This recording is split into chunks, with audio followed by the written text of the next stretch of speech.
Cheryl here.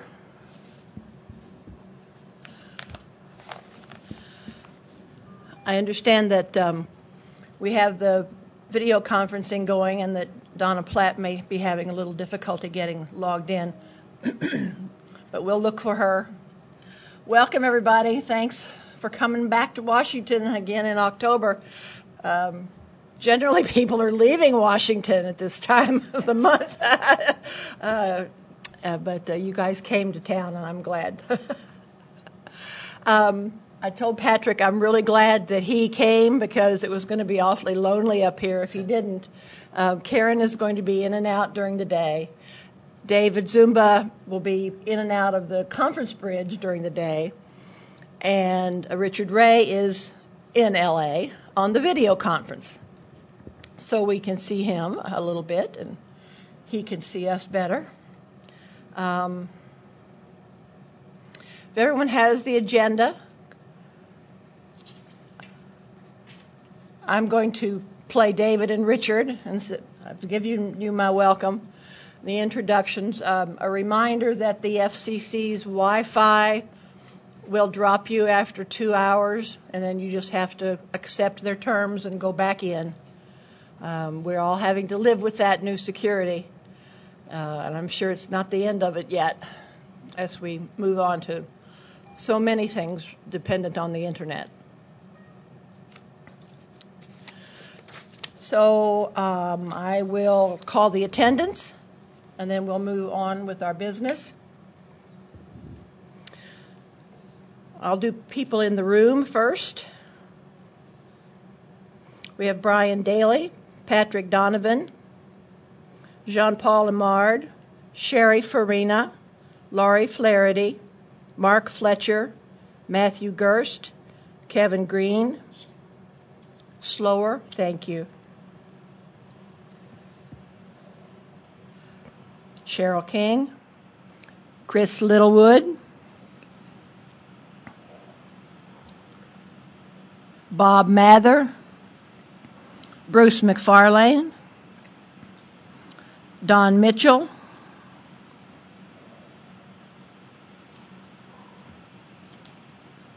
Al Sonnenstrahl, Christian Vogler, and Norm Williams. Did I miss anyone who's in the room? Oh, I'm sorry, Paul. How did I miss your name? There you are up here. Oh, I had you in the other column. Welcome. Paul Michaelis. We have Shelley Blakeney.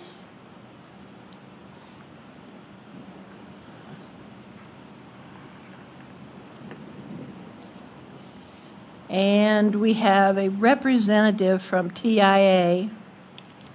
I think your name is on my list somewhere, but you're going to have to remind me. I'm sorry. Mariah Dodson. Mariah Dodson, yes, thank you. She is sitting in for TIA. She will not be a voting member if any votes are taken today, but she's monitoring for TIA and David Zumba and Brian Scarpelli's absence. Welcome, Mariah. And on the conference bridge, Bernard Oboba. Yes. Jim Coleman. Angel Arocho. Ronnie Cotton. Brendan Casper. Marta Kinder. Christian Milito. Donna Platt. Marcy Roth, Brian Scarpelli, Susan Sherwood. Here. John Snap, Greg Vanderheiden will be with us on and off. I don't think he can join us until after 11:30. Arnold Van Wyck, Joel Zev. I didn't call Gunnar Hellstrom. Gunnar, are you with us? Eric Hagerson. Is there anyone else on the bridge whose name I have not called? Roger Hickson from Neenah. Roger, yes, sorry. Laura Ruby from Microsoft. Laura, thank you. Anyone else? All right, thank you very much.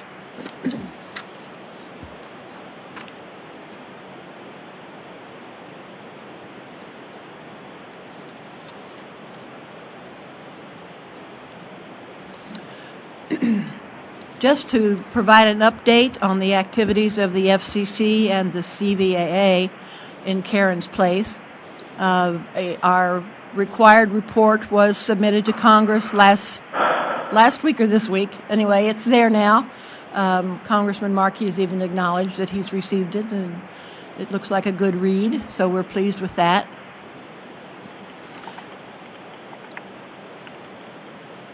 We will be visited by David Turetsky, who is the chief of the Public Safety and Homeland Security Bureau, and whatever we're doing, when he's able to join us, we'll break in our meeting at that time and hear from him.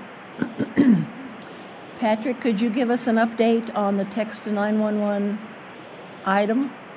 Sure. Well, there's really not much I can say at this point. We're still moving forward on the item. As far as timing goes, there's nothing I can really provide at this time, but we're hopeful to keep moving, and nothing else to report right now. Cheryl here. Thank you, Patrick. And again, also to remind everyone when they speak, please announce your name so that the people on the bridge and the interpreters can identify the speakers. And also it helps the tech AV folks be able to turn on the right microphone. So, thank you. Are there any other updates that any of the members would like to bring to our attention at this time? Any of the works that you're doing or whatever? Laurie, thank you.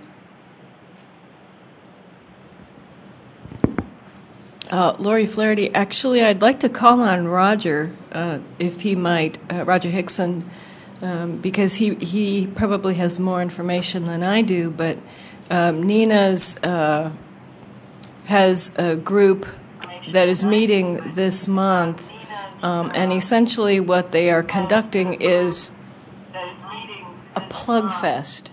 It is a chance for vendors to come in and test their equipment. They've been conducting these for a while, but this one in October in Chicago is focused on access for people with disabilities. So, Roger, if you could just mention, describe what's going on. And I know I sent an email out to folks because we are still looking for, I believe we're still looking for support to provide interpreters at this event. So, Roger, if you could just describe what's going on, that'd be great. Thank you. So, Roger, if you could just describe what's going on, that'd be great. Thank you. We are getting some feedback audio from the video bridge.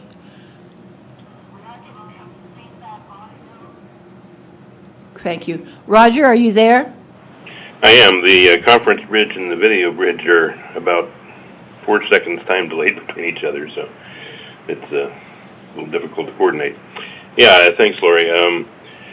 We've been running these ICE events for a couple years now. As Lori indicated, ICE 5, which is next week in the Chicago area at the Illinois Institute of Technology, is focused on accessibility interfaces with the NINA IE3 architectural design for NG911. And we have quite a few people involved, including people from the disability community, both as testers and observers at that meeting.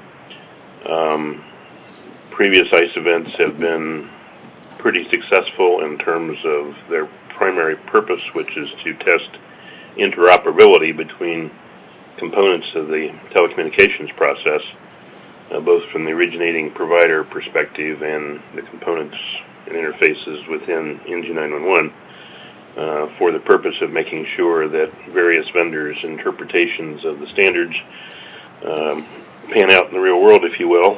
In most cases, they have. Some of the output of ICE in the past, and I expect will be the same this time, is that people recognize that their detailed interpretation of the standards may be a little different than somebody else's, and they actually get their heads together at these testing meetings and work out, what the appropriate interpretation is, if you will.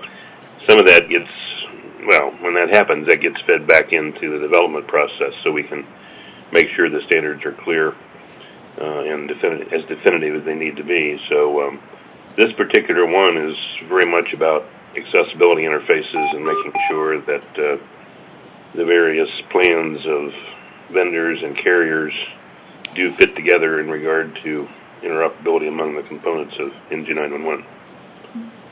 I guess that's a general overview.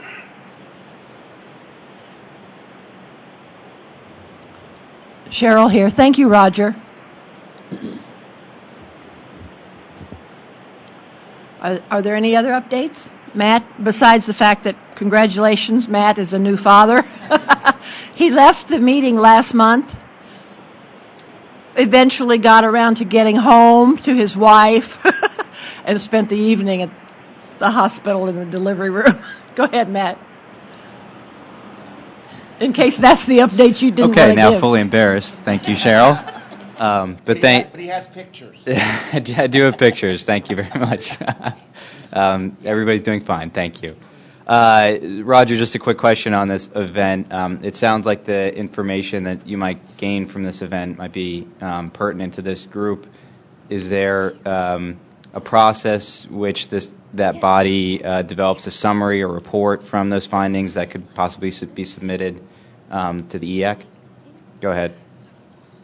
Yes, we normally do a summary report of the outcome of each ICE event, and in this particular case, I see no reason why that, in some reasonable detail, can't be provided as input to EAC.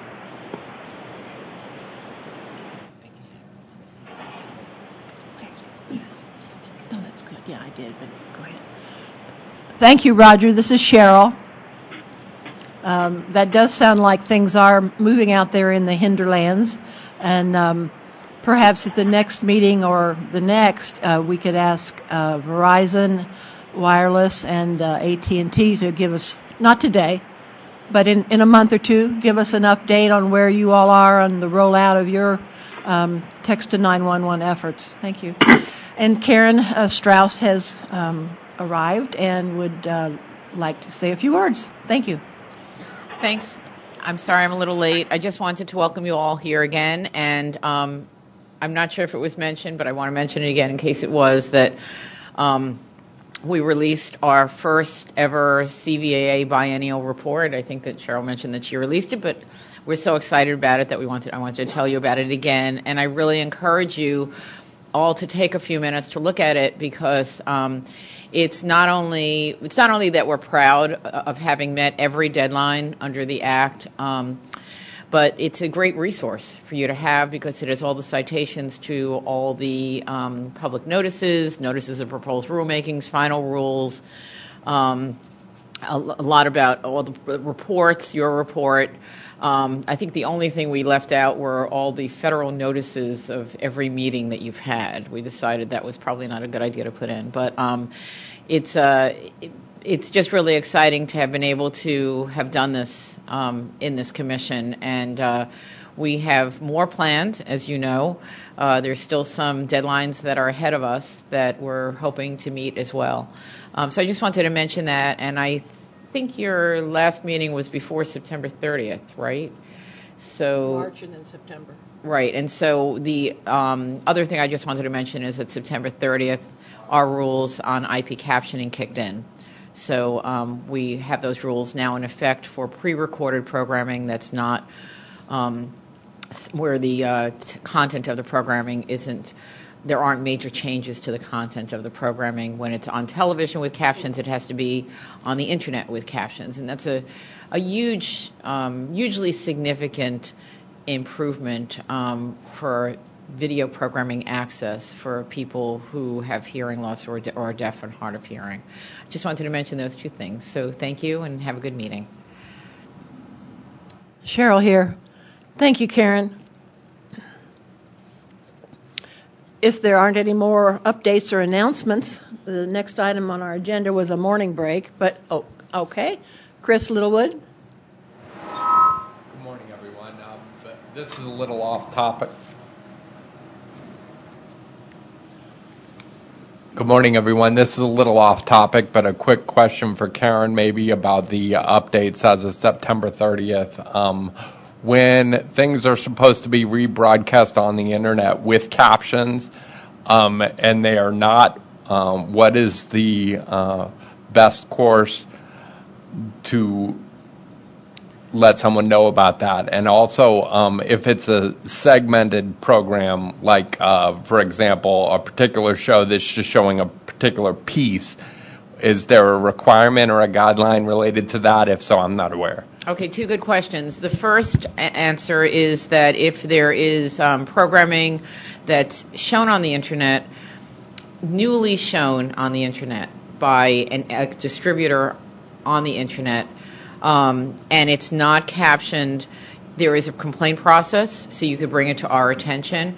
But I want to make clear that these rules for now only apply to programming that's not archived on the internet. So if there's a distributor that's already been showing that program without captions, that distributor has a couple of extra years to continue showing it without captions.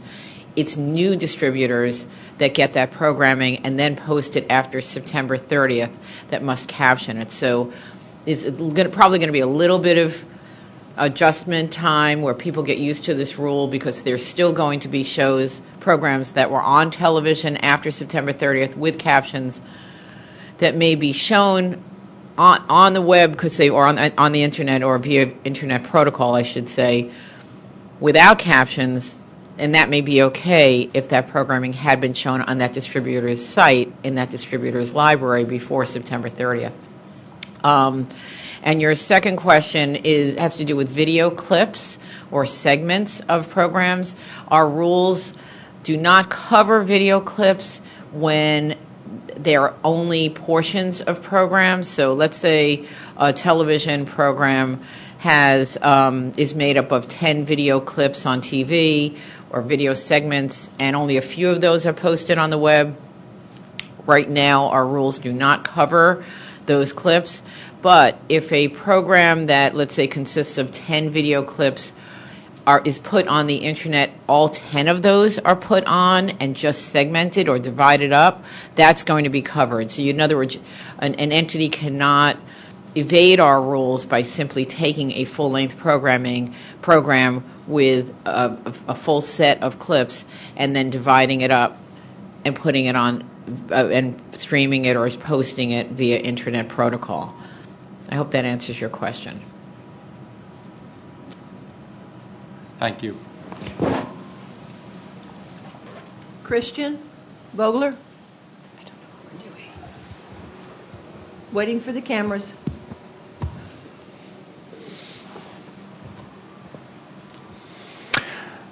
I'd like to add to this discussion a little bit.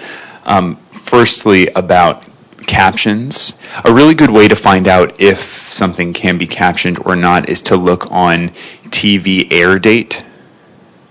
And if that's after September 30th, the TV air date, that program should be captioned. So if, for example, you're looking at Amazon or Hulu on their websites, if you Google them, you can often find the TV air date for those programs and use that as a reference. And if it's an air date after September 30th, then it should be captioned. And secondly, I just got an email 2 days ago that there's a new complaint form, and I'm going to look for that and forward that over to you as well, so we can make sure that if you find something missing captions, that you can report it. Thank you so much. First of all, again, I want to make clear, though, that archived programming or in a I know I don't want to get, I'm getting the hook over here. No, I'm getting you the name sign. Oh, I'm sorry, my name sign, and I'm not even following. Okay, this is Karen. I want to make clear again that archived programming or programming in a distributor's library is not yet covered if it was in that library before September 30th. But also, thank you, Christian, for pointing out that we do have a new form, but it's a temporary form.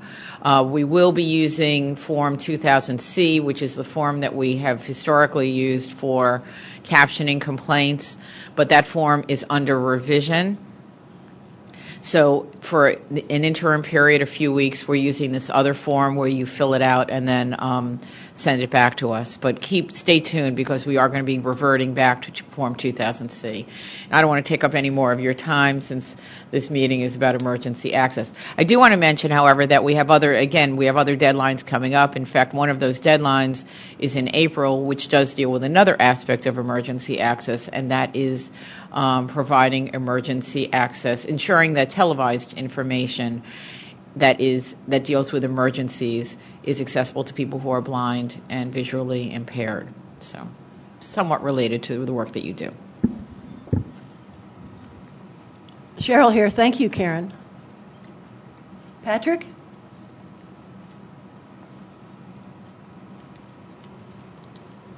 Thank you. Yeah, just a couple 911 updates I wanted to provide as well. We'll be hosting a workshop here, by we meaning the Public Safety and Homeland Security Bureau at the FCC. We'll be hosting a workshop on October 24th. It will be an all-day event starting at 9 a.m. and ending at 4 p.m. There will be 4 panels, and the panels will focus on improving indoor 911 location accuracy.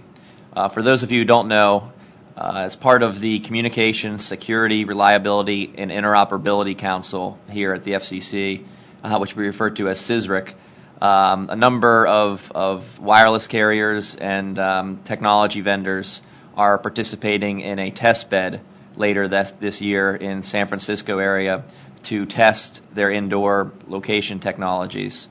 So this workshop will provide an opportunity to highlight the upcoming CISRIC test bed.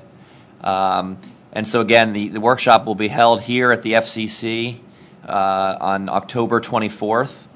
And it will be an all-day event, and the agenda, which should be posted on the FCC website any minute. And also, as some of you may know, the Next Generation 911 Advancement Act, which was passed in February, it was part of the payroll tax bill. It requires the FCC to issue a report to Congress on a legal and statutory framework for Next Generation 911. And so the FCC is required to issue this report to Congress within a year after the legislation was adopted or was passed. And so we have to submit the report to Congress in February. To better inform our report to Congress, we are going to be issuing a public notice seeking comment on a number of the issues that should be teed up or that the Commission should address in our report to Congress. We expect to release this report or this public notice within the next couple weeks, hopefully next week, but realistically probably the next couple weeks. One of the topics that will be discussed, which I know we've discussed here in this group, is liability protection. We'll discuss. We ask a number of questions on that in our public notice, and we hope to have good feedback from all of you in response to our public notice. So we'll be sure to let you know when that public notice is issued, but keep an eye out for that as well. Thank you. Cheryl here. Thank you, Patrick. That was very helpful. All right, let's move into discussion about the proclamation and the rechartering of the EAC. You all should have a copy of a proclamation. And first, last night, I sent around the proclamation with edits from CTIA. Thank you, Matt. And this morning, I sent around the one that I got even later last night from Christian, representing the deaf consumers' viewpoint. And so that incorporated the CTIA comments and revisions. And the handout that you have in front of you today, if you didn't get one, they're over on the table by the entrance. And I emailed it also this morning to folks. Here, Paul, I have an extra one. And so this is a red line that is the latest revision that incorporates the CTIA revisions, and then apparently the group last night made some further revisions.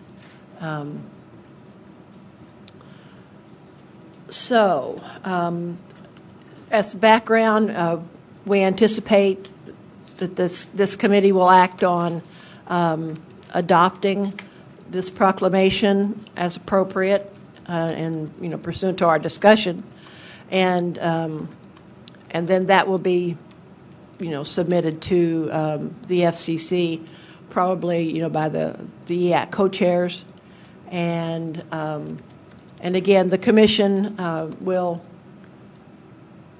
take it under advisement, I'm sure, as they continue their deliberations for determining whether or not we will recharter the EAC.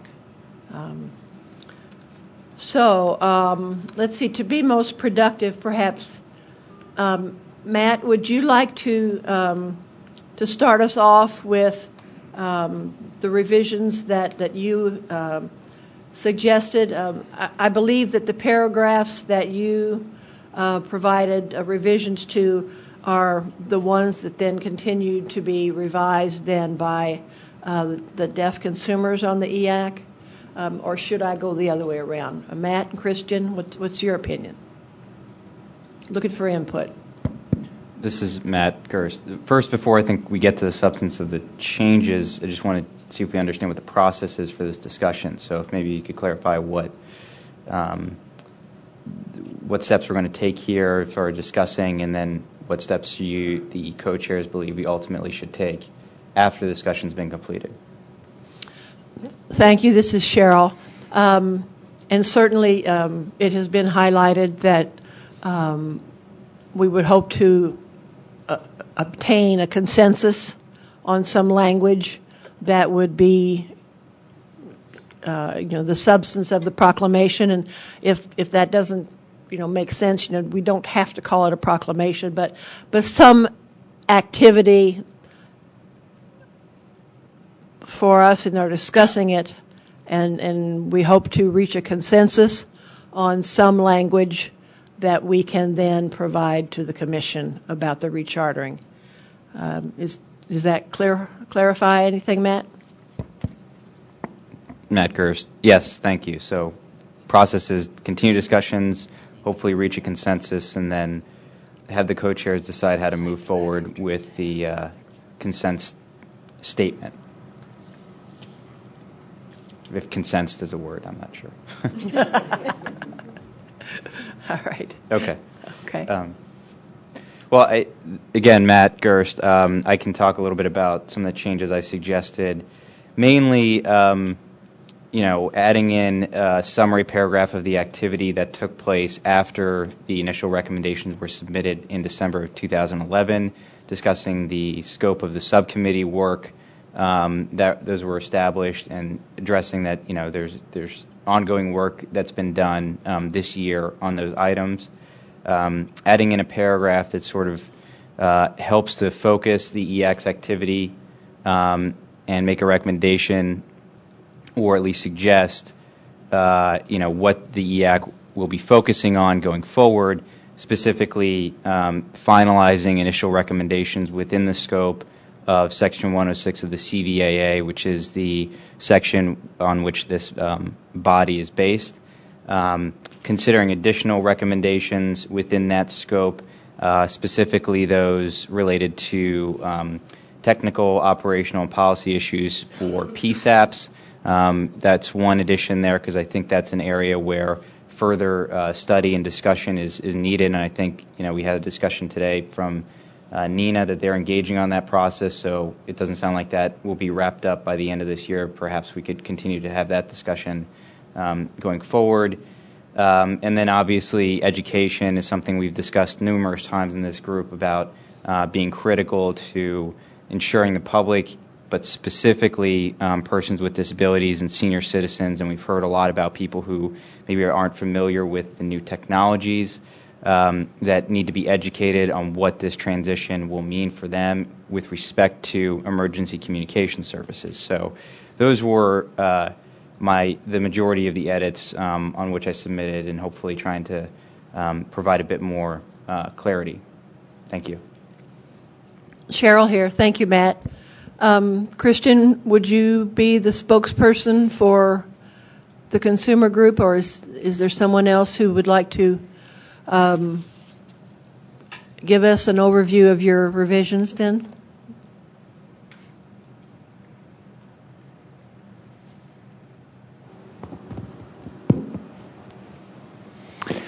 Yes, our edits came through a process of consensus among the four of us here. And I'd be happy to explain that second paragraph, but as for the first paragraph, I would recommend Sherry speak to it because she can talk about why she recommended those changes specifically.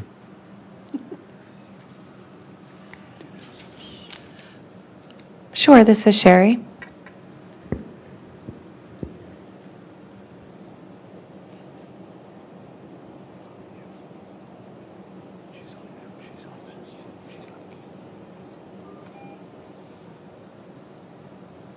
Just waiting for the camera to get me. Okay. Richard, who's on the video conference, couldn't see me, so I was making sure that we could get the camera situated. Good morning. It's nice to see everyone here in person. I'm happy that I was able to make it.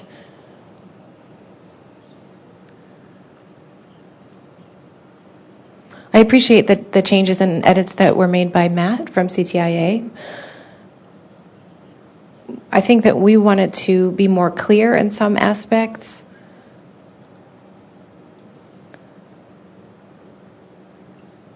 Because we formed the committee to do work on the recommendations and to do X, Y, and Z, so to speak. We wanted to be clear about those issues. And additionally, we wanted to develop solutions for the initial phase of NG 911. Which is the interim solution that we've been discussing for SMS or text to 911.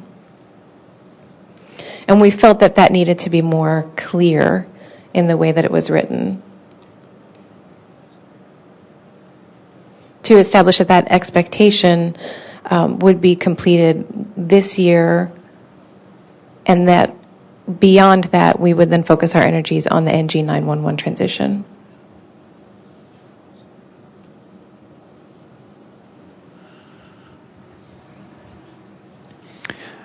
And I can follow up on that. Wait for the camera.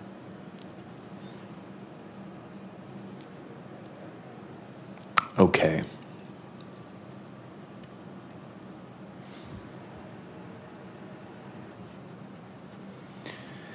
So again, I want to thank CTIA for putting in some edits. I think that they generally look good. We proposed a few additions into that second paragraph. First of all, was actually a change. Initially, this says that the EAAC may continue its work. We thought it was more appropriate to insert stronger language there because we all know that our work is not complete. So we changed that to that we definitely will continue the work, that EAC is continuing the work. Secondly, we acknowledge that the consumer perspective of the transition to NG 911 and how that happens is still an issue. And we suggested adding one sentence to that, that we also look at the transition not only from the system perspective, but from the consumer perspective. The third change that we suggested is in the last paragraph, and it states, therefore, it is a consensus of the EAAC that the FCC extend the charter for the EAC. So it originally said should, and we propose removing should, again, to use stronger language, that we really have to continue the work here. There is no other option. All right, thank you. This is Cheryl. Thank you, Christian and Sherry. All right, I would like to open the floor for discussion. Matt Gerst, and then Bruce McFarlane. Matt Gerst, CTIA. So, thank you. I figured it'd probably be best that I respond first because obviously there are edits to some of the language that I included.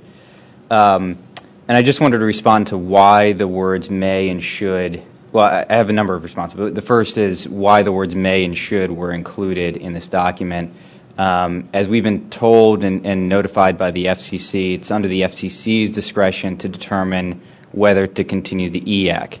And therefore, the words should and may are that this body believes it should be continue to accomplish its work, but ultimately we can't decide that for ourselves. The FCC has to make that determination. So, I think I take your point about stronger language, but at the end of the day, it's not really a decision of the EAC to continue. It's a decision of the FCC to continue the EAC. And obviously this proclamation is intended to provide some structure as to why that might be necessary. The second point is with respect to the language added in the first paragraph about the interim solution. I think it's fine to add that language because it is a summation of the activity in 2012 this year. But I would suggest that we actually use the language as it was adopted back in March. I'm not sure if this is the actual language that was adopted, so we might want to check that. Third, I'd like to address this addition in the second paragraph about the consumer perspective. I do want to have a better understanding of the actual intent of this entire section that was added. My general view is that the intent is actually already addressed in the prior section where it says consider additional recommendations within the scope of Section 106. I think we addressed those issues. But, I think the addition of the term consumer view is problematic for a number of reasons. One is that Section 106 of the CVAA asks the FCC to establish a balance of views with respect to the EAC, and I think addition of this term consumer view basically requires the EAC to only take one view into consideration.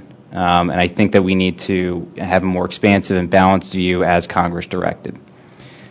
Secondly, the EAC really should be about building consensus views of all the stakeholders. The FCC already has a process in place to submit specific views in open and docketed proceedings as they do currently in the NG 911 proceeding. So I'm not sure that it's appropriate in this context either to include the term consumer view in order to take on a particular view. So those are the comments I have to these changes, as a suggested modification. Again, I think modifying the first change to reflect the language as adopted in the March meeting would be appropriate, and I'm not sure if we could have further clarity on what the intent behind this second edition is, but again, would not favor the addition of the term consumer view for this item. Thank you. This is Cheryl. Thank you. Christian, would you like to respond? Okay. First of all, thank you, and I do want to clarify the intent behind adding consumer view in there. I will agree that we should find the language that we agreed on. Specifically, the paragraph of transition to NG 911, the explanation of what happens on the PSAP side is included. But we also have a whole list of issues that haven't been resolved, and those issues generally land on the side of the consumer who is trying to contact 911, who's calling into the PSAP. So the user, for example, if we're talking about a user contacting 911 through VRS. There's going to be a transition to the NG 911, and there is going to be a change on the consumer's side of this equation to make that whole system work, and that is what we need to look at. Donna and Chris in their working group have been looking at sign language assisted contacting of 911 and PSAPs. And the issues eventually are going to land on consumer equipment and VRS company equipment and solutions. Those are complicated systems that we need to look at, and that was the intention behind that. I understand your concern of including the consumer view. I think that that's just the wrong term for it. We can talk about how we can word it better to cover both the PSAP end of the system and the user end of the system. Okay, I believe that I skipped Bruce, and Laurie has her hand up, and then Sherry. But give me just 1 second. Cheryl here. Want to, respond to certainly clarify that this effort has those three important constituencies that I've mentioned since that original outreach meeting. We have public safety, we have industry, and we had the consumer view. I recall I discussed that triangle, and we decided the FCC was right in the middle of it. But all three constituencies have important interest in the work of moving toward NG 911, and it's our job to pull all of those together and work together to provide the FCC with the best advice on moving to NG 911 that we can. Thank you. Bruce McFarlane. Thank you, Cheryl. Bruce McFarlane here. I'm very interested in the conversation and the input back and forth, and I agree primarily with the language in here. But the fourth paragraph down, or the first paragraph that has all of the contextual changes, I'm a little bit concerned that we're using singular language and in-term solution and limiting our scope on that. Especially in the way that the second sentence is written. It says an interim solution to use consumers to use the SMS-based text to 911 and other technologies as available. That makes the tense of that sentence plural. So it should be, there needs to be interim solutions during the transition. And then the last sentence, I would suggest be changed. The EAAC formed a subcommittee to address possible interim solutions. I don't think we should limit our scope on that to just one. Thank you. Thank you, Bruce. Laurie Flaherty.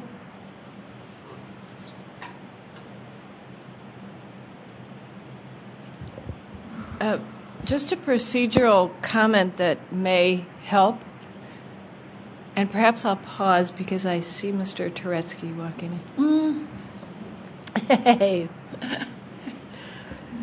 All right. Standing by. If you'll excuse us, we will take a break here in a minute. And if Laurie's not done, it'll be Laurie, then Sherry. Thank you. Thank you. Cheryl King here. I would like to introduce our Chief of the Public Safety and Homeland Security Bureau, David Turetsky. Patrick, do you have any other introducing language that you would like to provide here? I think you covered it, Cheryl. Okay, all I'll right. let him move on. Thank you for coming, Chief. Thank you very much. Excuse me. And I'm sorry to interrupt Laurie, who does just terrific work. I've had the chance to work with her, and it's been a pleasure. She is an army of one over there on 911 issues and makes a real difference. I'm David Turetsky. I'm the new kid on the block. I started at the end of May as bureau chief. I come to the commission with background in business, in government, and in the law firm world. And that gives me a perspective on things that may be a little bit different, having sat in a number of different chairs on all sides of the table. In the business world, I worked for a startup telecom company that grew to 3,000 people. And I was in charge of, I was the senior vice president for law and regulatory. So issues of compliance with an array of laws were part of my responsibilities. And building a company was also part of my job. While in the law firm world, I had the privilege of being appointed on 2 different occasions by federal courts and by the Federal Communications Commission to be the management trustee running parts of mobile services businesses that were subject to merger orders that allowed deals to close if certain markets, which would be highly concentrated, were essentially sold off. And those markets were assigned to be run by a management trustee, so the acquirer would not get control of them, and the management trustee would keep them competitive until they were sold off to another party who would have a competitive motivation. So I've run mobile businesses as well. I've served in the United States Department of Justice during the Clinton administration, where competition was a key focus in opening up telecom markets to competition. I was Deputy Assistant Attorney General for Antitrust and was part of Vice President Gore's group that worked on the Telecom Act of 1996. I was the last Deputy Assistant Attorney General to administer the consent decree that broke up the Bell system, and the first to work on implementation of what was then the new Telecom Act of 1996. So I've worked on issues from a variety of perspectives. I've been responsible when networks have been down and not working for getting them back up. In my role as management trustee, I've been responsible for overseeing 911 and other compliance issues for companies.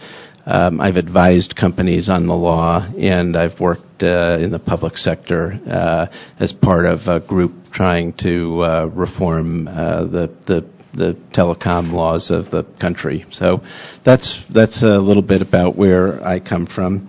I want to say a little bit about my appreciation for your work. The EAAC's work over the past 2 years has been just great.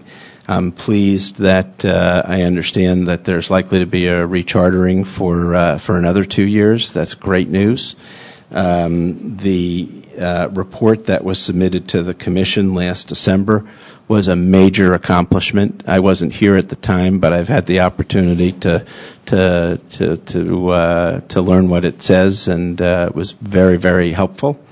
And one thing I'd like to agree wholeheartedly with is that adding text capability to the 911 system will vastly enhance accessibility for people with hearing and speech impairments. And that's why we've launched a proceeding to tackle the challenge of making text to 911 capabilities available as soon as possible. And taking the next steps in that, I have to say, is at this point in time one of my very highest priorities.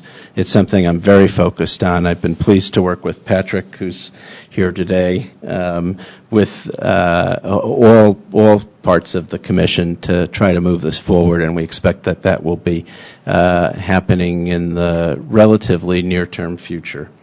We know that implementing text to 911 is going to pose some challenges for carriers and for PSAPs alike. Our goal is to provide both carriers and PSAPs with flexibility on how to handle text messages, including options that do not require spending scarce resources on system upgrades. And we also know that we're going to have to do a lot of work on educating consumers about both the benefits and the limitations of text to 911. We know that it is a strong and necessary tool for some parts of the community. We know that in some circumstances it may be the only tool for some people and some circumstances. And we know for others that it's an option, and that in some circumstances there may be better options. But we need to get it on the table as an option so that all of our citizens have the ability to be safer and more secure and able to get the help that our society works hard to make available, and that's got to be available on a rapid basis to all citizens.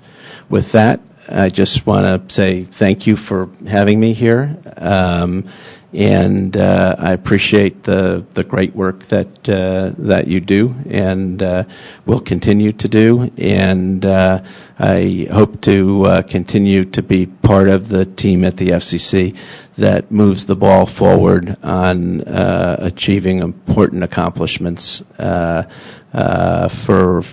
all citizens, regardless of their particular circumstances. Thank you. This is Cheryl. Thank you, Mr. Tereski. We appreciate your words, and I was wondering if you'd like to entertain a couple of questions. Sure. Okay. Do we have any questions for Chief Tereski? No? All right. Very good. You're off the hook. Okay. Thank you very much. Thank you again for coming. Thank you. Thank you. Nice to meet you and to hear your background. Thank you. We are currently discussing the proclamation, a suggested structured document to submit to the FCC encouraging the rechartering of the EAC. And I believe, Laura, were you done, or did you have more to say? Well, no, I'm not done. Okay. Laurie, go ahead.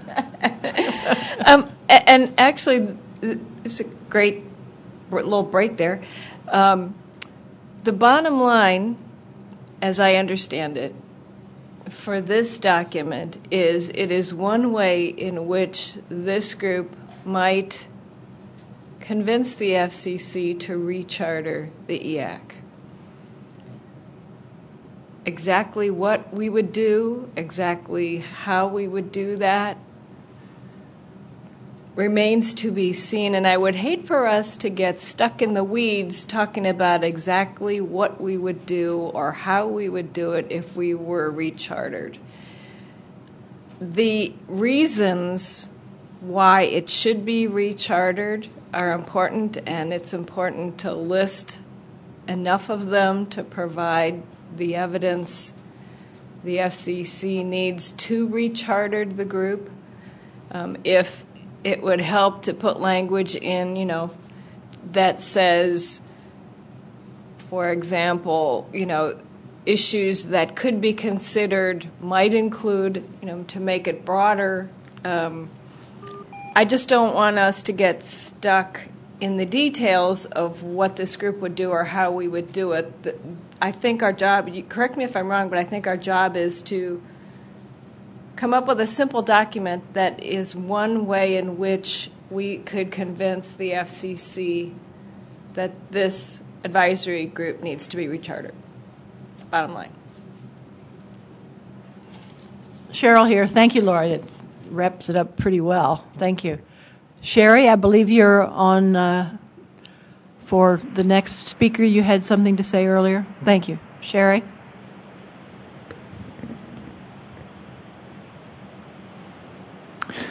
Lori, I agree with your point. I do think that I mean, I'm not sure how many recommendations we have. Is it 40 recommendations?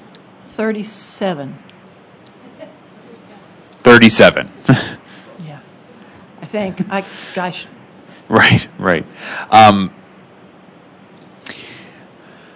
But the idea is to expand on the transition plan for each of those recommendations. I mean, that may need to be spelled out in this proclamation.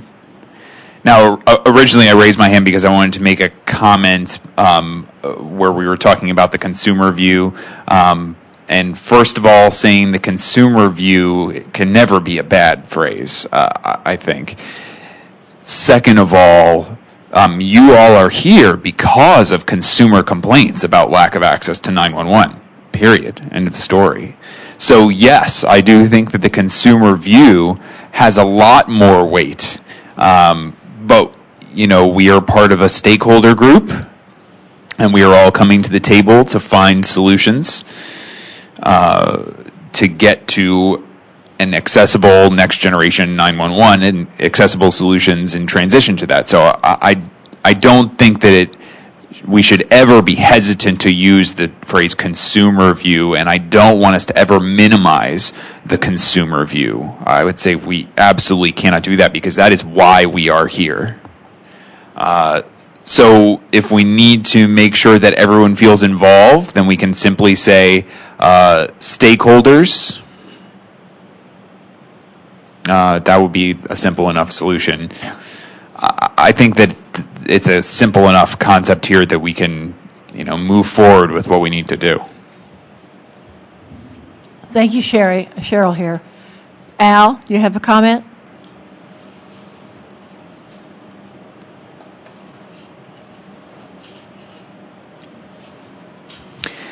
I'd like to make a clarification about several, actually. Chris mentioned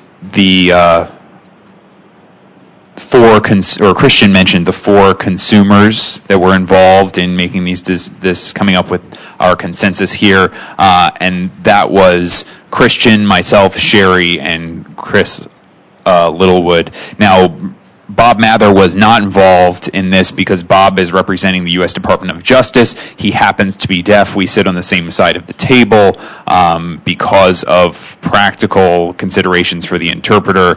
But, if Bob were able to sit as he liked, he may be sitting on the opposite side of the table. I just wanted to make sure there wasn't any misunderstanding about him being involved in that.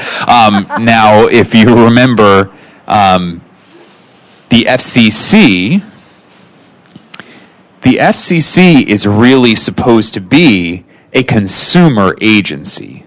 It was founded by Congress in order to protect the rights of consumers. It was not founded to protect the rights of industry. I just want to make that distinction, that the role is to be a mediator between the industry and consumers, and for the purpose of protecting consumers. So there is certainly a balance to be had in terms of acting on behalf of consumers.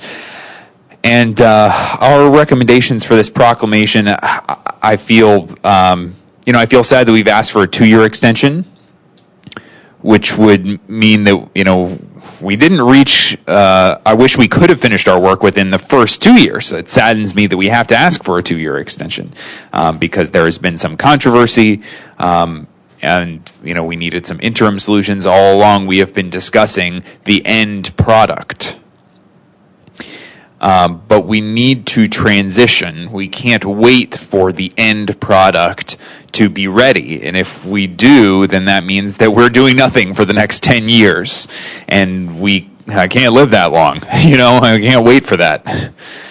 So I just wanted to make that clear that we need to transition to an interim solution. We need to make that clearer, and we need to make sure that we can get everything finished on time. This is Cheryl. Thank you, Al. I'll have to look into that history. Were you around in 1934? You might have had some input into that.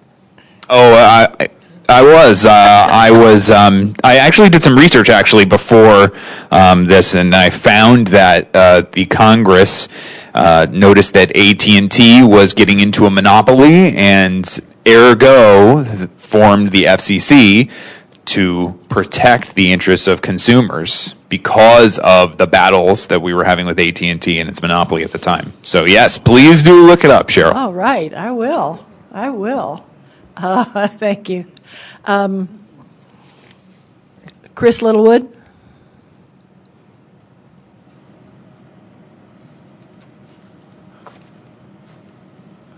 Good morning again. This is Chris Littlewood. I think it's important for us to say in the proclamation the stakeholders, but I agree that we need to at least emphasize that part of the stakeholders is the consumers and the other groups that are mentioned, the industry, telecommunications, and also members of emergency management.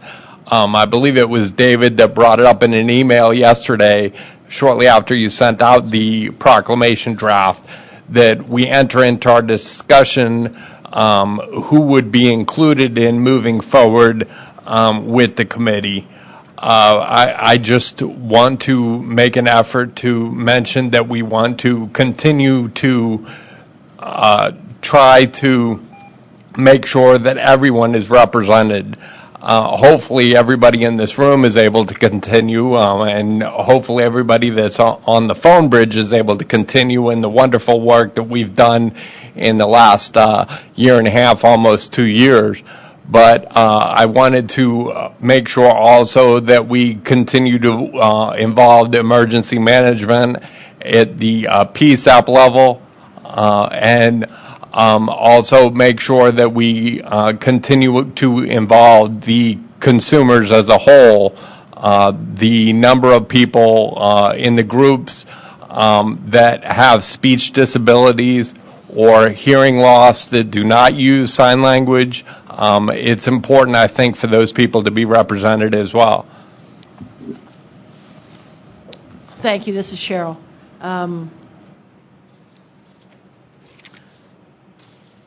Yes, there has been some discussion about whether the membership of the EAC would continue or have to go through the whole process again, and I don't want to do that. So it is going to be our internal recommendation, certainly, that the committee membership remain, and we have some companies that have had to resign, and so we would look to filling those vacancies. And it's also been suggested that we consider NINA and APCO. The work we have seen with Roger Hickson and Kathy McMahon in the subcommittee, one on interim solutions, I think we have found to be valuable voices that we just didn't have at that level before. And so, we're interested in exploring that. As I told somebody, we know each other pretty well after 2 years, and I think that's why we can do the good work that we do. So that's just to give you back that information, that it's our expectations that the membership would remain. We would fill vacancies and seek to have NINA and APCO represented as well on the full committee.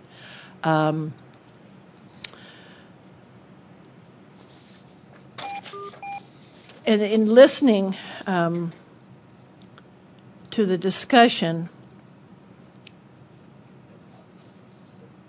I agree that the consumer view we could replace with stakeholders. The proclamation is simply going to the commission, again, as we said earlier, as a demonstration of the committee's membership to continuing this work and through this forum. So I think that is the paramount purpose for such a proclamation or a document. It could be 2 paragraphs long. in the last sentence in this paper, along with the first paragraph, that would still be a very important document to be submitted to the commission. And so, as was said, I don't want to have us get bogged down in the weeds either, but we want a document that will reflect our commitment and show the FCC that we have done this in a thoughtful manner.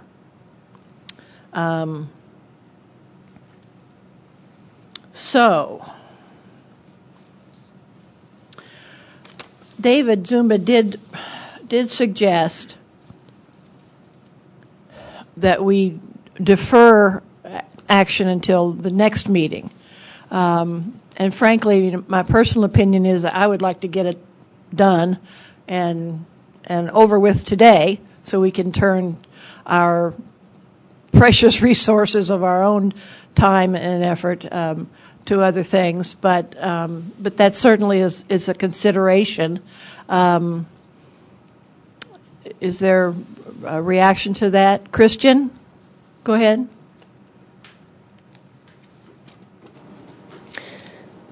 Yes, this is Christian. I don't know if you'll remember, a month ago, I brought a motion forward to recharter or extend the charter of the EAAC. And we delayed the vote because some folks had left because of travel, and so we were hoping for more discussion.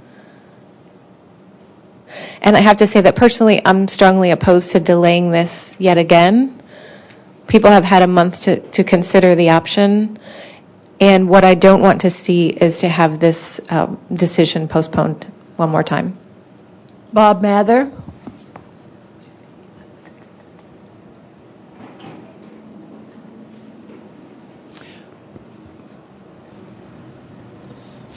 This is Bob Mather from the Department of Justice. I agree with Lori. I would like to try to keep these as simple as possible.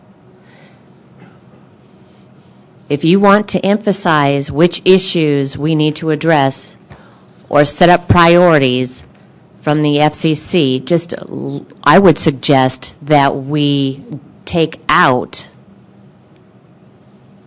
the first and the second 2 paragraphs. Keep the third one, and then the next 4th and 5th throw out. Because what this says is that the paragraph emphasizes access to individuals, and that's it. And 106 is a recommendation. That would be the same result with more details and more discussion. But just keep this as simple as possible. If you want to emphasize the different arenas, then tell us. This is Cheryl. Thank you for that, Bob.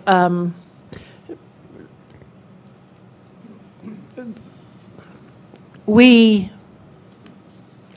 as a membership group at advisory committee,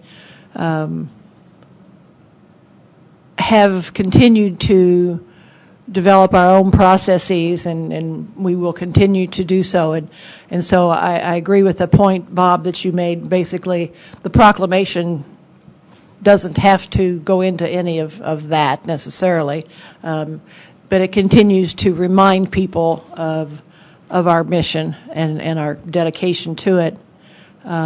Is there any other comment? Matt? And then Chris? Oh, I'm sorry. I have Laura Ruby on the bridge, who had her hand raised. Laura, Laura Ruby, are you there? Yes, I am. There we go. Thank you.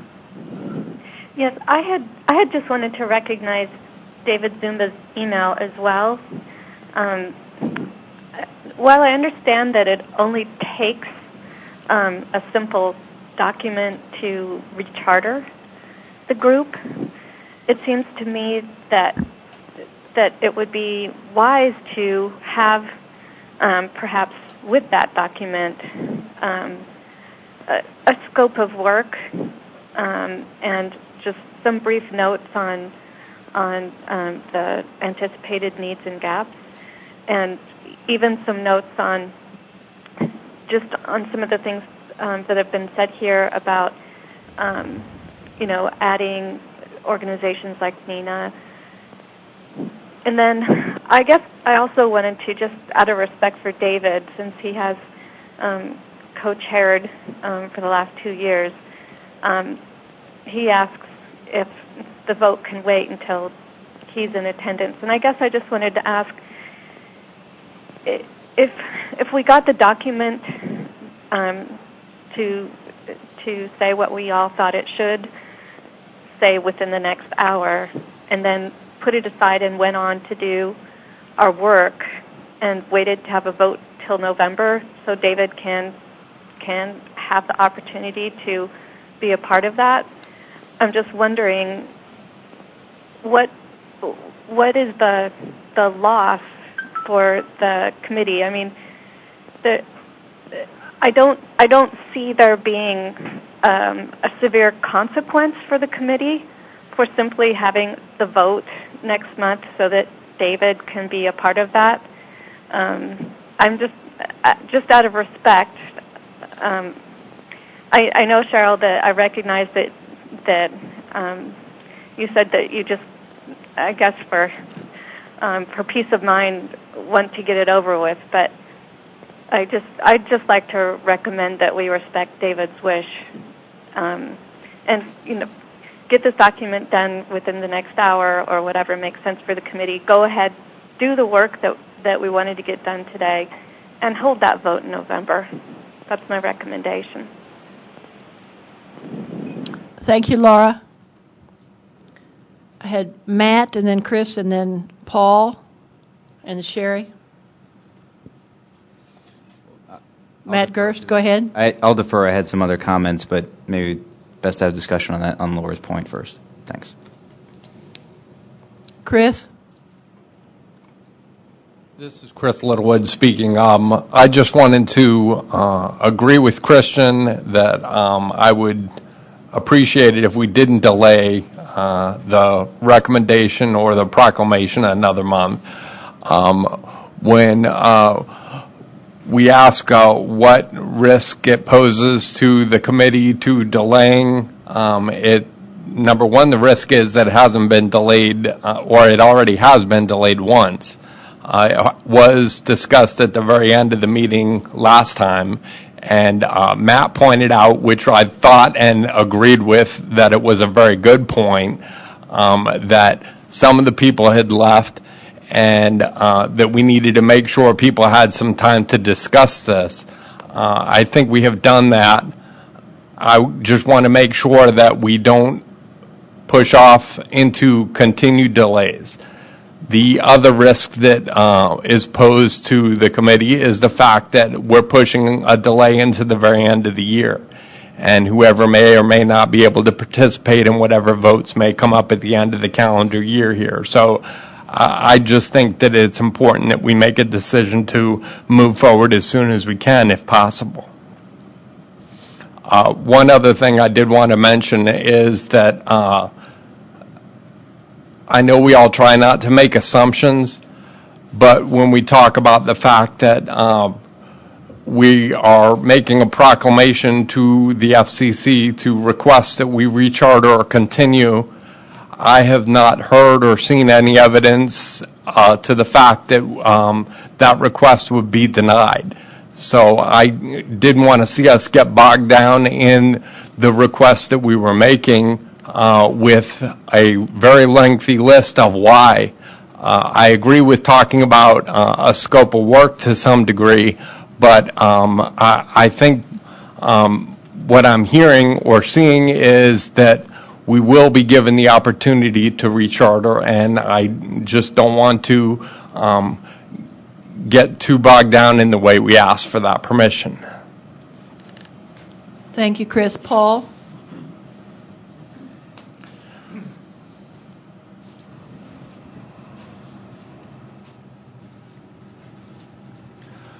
Hi, this is Paul Michaelis with Avaya.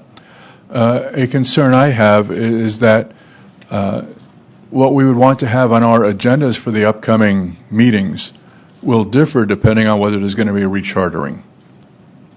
And for that reason, I'd like to have an answer as quickly as possible whether we're going to be moving forward with rechartering or whether we have a hard deadline coming up within a couple of months.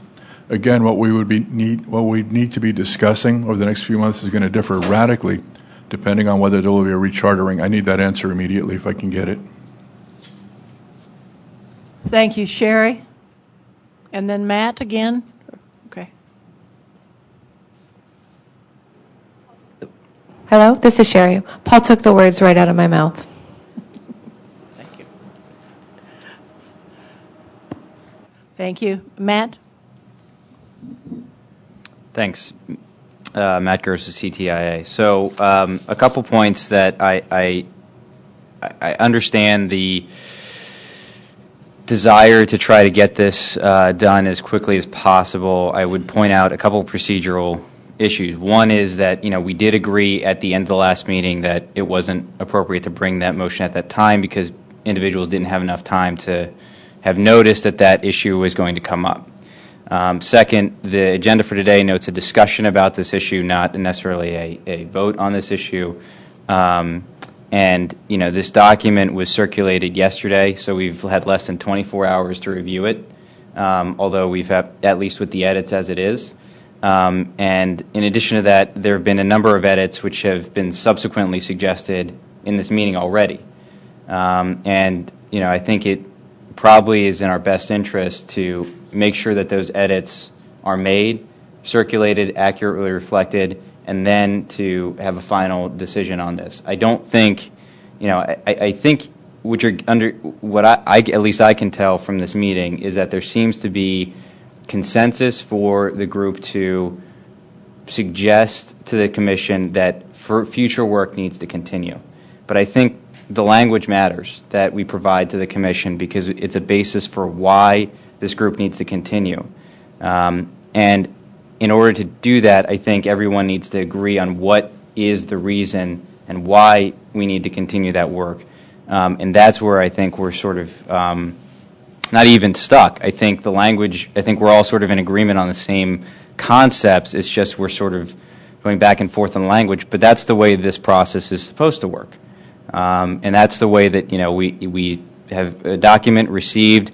We've now received feedback. That's the way all the subcommittees are working, where, they'll present their partial recommendations at this point on what they have, receive feedback from the full EAC, go back, refine them, and present final recommendations. So I think, my view is that this is still a draft document that still is open for discussion, but I think you probably find consensus to the future activity. It's just whether this document is finalized is the open question.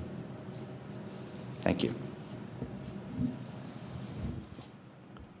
I think Bruce and then Sherry.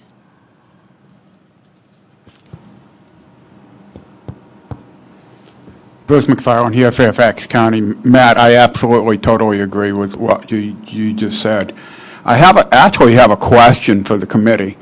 Has the committee formally agreed, voted, or whatever, to pursue this? I mean, we talked about it, but part of the dialogue on the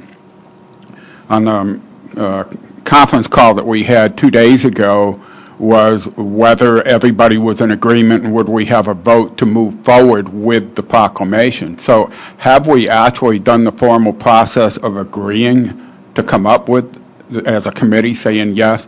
And I think that sets the mindset for the next couple of months. The concern is if we keep putting this off and off and off, are we coming up with a hard deadline or not? But if we as a committee agree that we're going to pursue another 2 years, then we have time for another month or so to take a look at this. Are we getting too much into the weeds? Are we just providing 3 or 4 bullets of why we want to continue?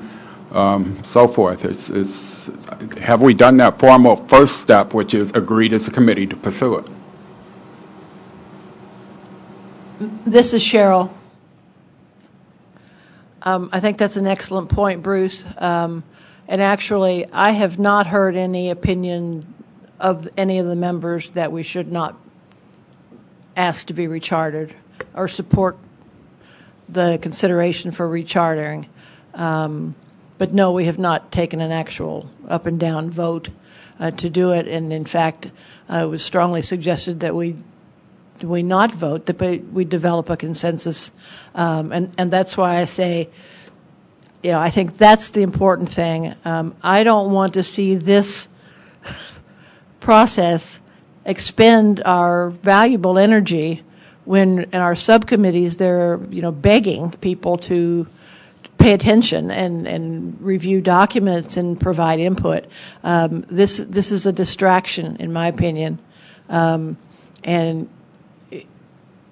it's not necessary. We don't have to do it, but I think it's a very good move to make to demonstrate to the hierarchy of the FCC that we value this stakeholder collaboration.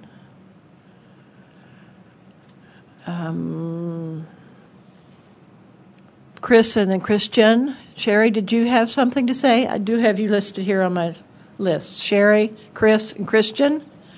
Quickly, the lunch is here.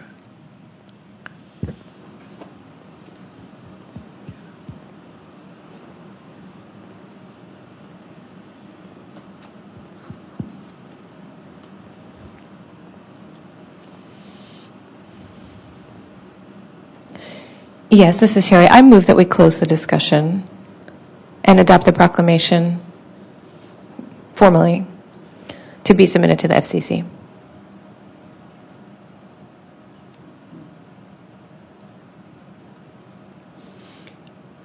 Is there a second? This is Al. I second. Okay. My question is, do we have language on which to vote? I don't think we have really settled the language and the wordsmithing of this proclamation. This is true. I think the concept that we have agreed to is what's important.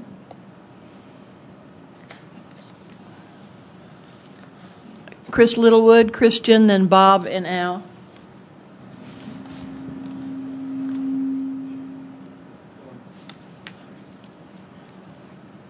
This is Chris Littlewood. I wasn't going to go as far as that, but if I may, I was going to request a formal motion that we finalize a proclamation before the end of this calendar year to be rechartered for an additional 2 years.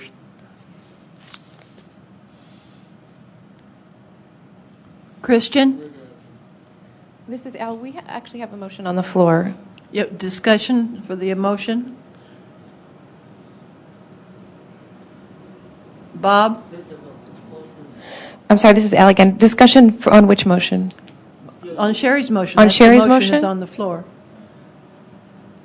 And I simply pointed out that we don't have a definite language agreed upon yet in order to move to adopt it. Do you follow me? This is Sherry. We have a framework.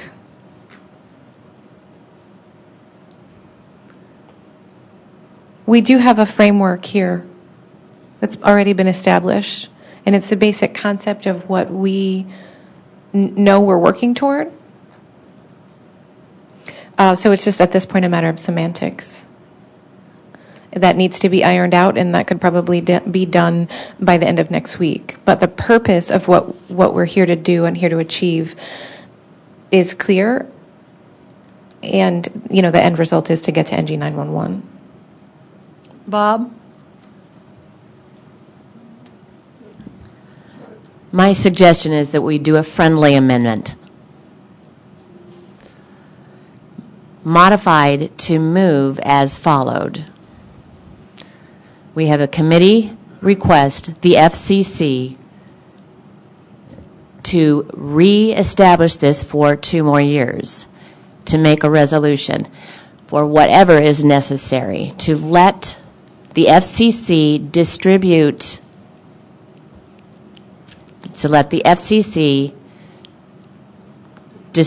the proclamation, for us to be able to develop the proclamation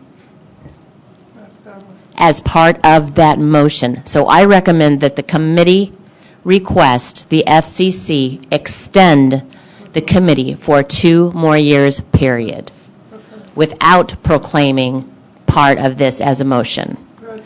This would be a friendly amendment. Sherry and Al?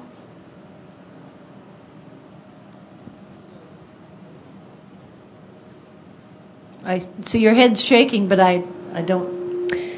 This is Al. That's what I intend to say. It's just to keep the proclamation very simple. As Bob mentioned in his earlier comment, even though the 4 of us worked very hard on wordsmithing it, I think, Bob really hit the nail on the head. We need to just keep it as simple as possible. Our bottom line is we want to be rechartered for 2 more years. It's that easy. Thank you. Christian, and then Matt, and Laura, and Paul.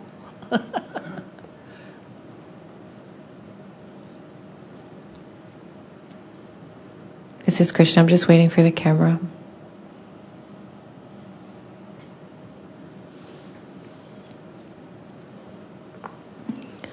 Again, I would like to emphasize the point that I brought this motion to the floor a month ago, requesting that the FCC extend the charter of the EAC. And the point is to explain to the FCC why our work is important. I think it's important that we tell them now that we would like to be rechartered for 2 additional years. I think everyone's in agreement with that basic point. And we can go on talking about the details of which language we want to use, but I think the basic concept is there. Someone mentioned, that if we continue arguing over the language, it's a distraction from the work of the subcommittees. And I have to say that the discussion and the delay that has been caused thus far is a concern for me. I think we can't afford to continue on this same path and delay the decision further. We should just say the FCC should recharter us for 2 years. I agree with Bob and with Al and their comments that, I propose that we remove any controversial language, that we leave the language that we can easily agree upon and just simplify the process. Al? Al says KISS. Keep it simple, stupid. Yeah, good. Paul?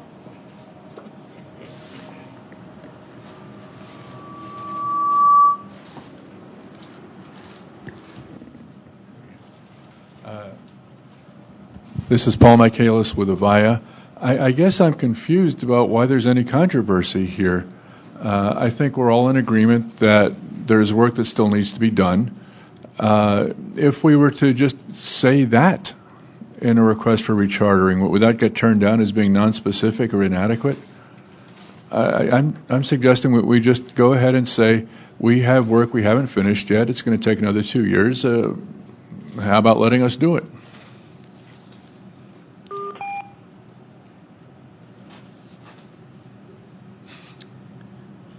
Matt? So 2 points. Again, one, a point of order. We set out this morning saying this process was going to be governed by consensus. Now we seem to be moving towards a vote. We have motions on the table. I'm a little confused as to what the process that we're using. Are we using a vote process? Are we using a consensus-based process? Because as I pointed out before, I think there's consensus in the room that the group should be rechartered. Therefore, votes are unnecessary. We don't need the motions. I think we're all in agreement that the EAC has work that can continue. I think what the discussion is that there needs to be some sort of description of what that future work will be. And I think that that portion, and I think we also are in agreement on that, can be deferred to at least to the next meeting where we can potentially have language that we all can agree on or consent to for the actual language, but I believe that there's consensus, and I would call for consensus in the room, that the EAC should be continue its future activity, leaving it to the discretion of the FCC how long and when to take that action, because ultimately that is within their discretion.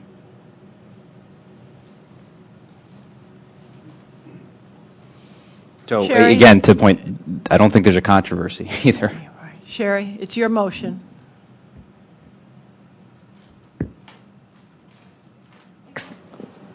This is Sherry. Exactly. There's no controversy. And I think that we're expending a lot of valuable time, to be honest. There are so many other more important things that we need to get to. I don't remember anything about the process being mandated as a consensus process, but maybe I just need more coffee. I'm not sure. But at any rate, the bottom line really is that we just need the FCC to authorize the rechartering for the next 2 years. That's it. So we don't even need this proclamation at all. The FCC makes a determination, and once we get that, we can move forward. I don't think expending all of our energy on the specifics of the wording and all of that is fruitful for our work, the work that lies ahead of us. Cheryl here. I have Laura Ruby and Greg Vanderheiden on the hand-raising tool, but let me interject that I think we're moving on a good path here, and we may end up with something in just a minute. Laura, and then Greg, please. Yes, Cheryl, I had a couple of questions, process questions. I guess one would be, what happens to the proclamation if we were to have one? Where does that go, and who makes decisions? And then a question about what was just said. Can the FCC reauthorize this group without us making a proclamation? And yes. If so, then I guess I'm wondering why we're making a proclamation if the FCC can just go ahead and reauthorize as it wishes.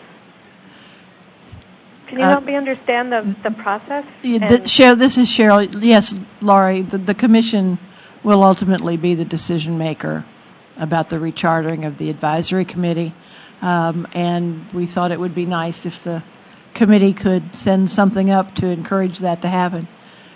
Greg? Yes,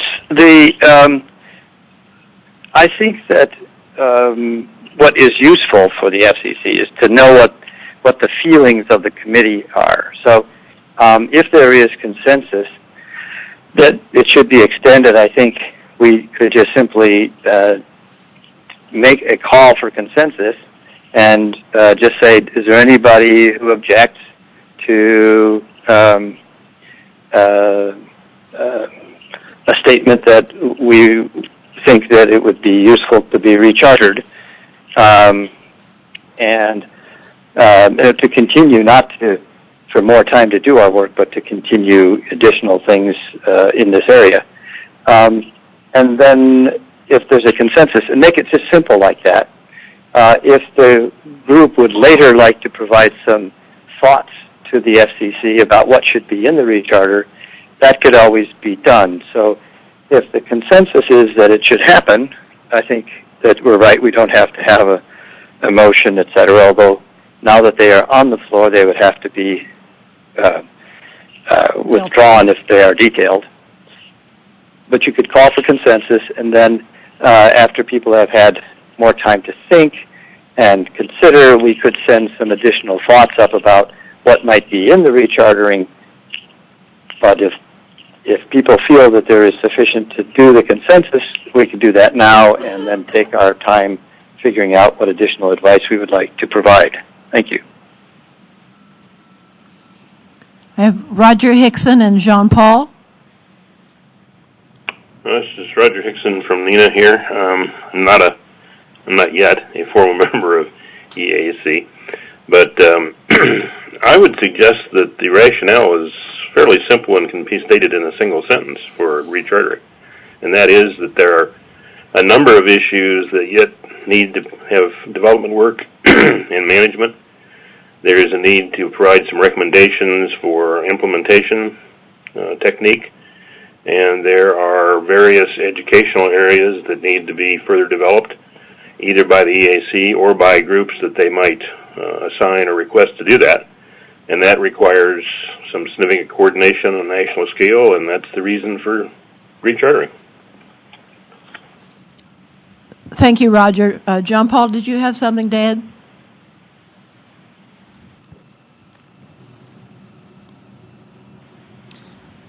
Thank you, Cheryl. We're stuck here on process because we have a motion on the floor with a friendly amendment.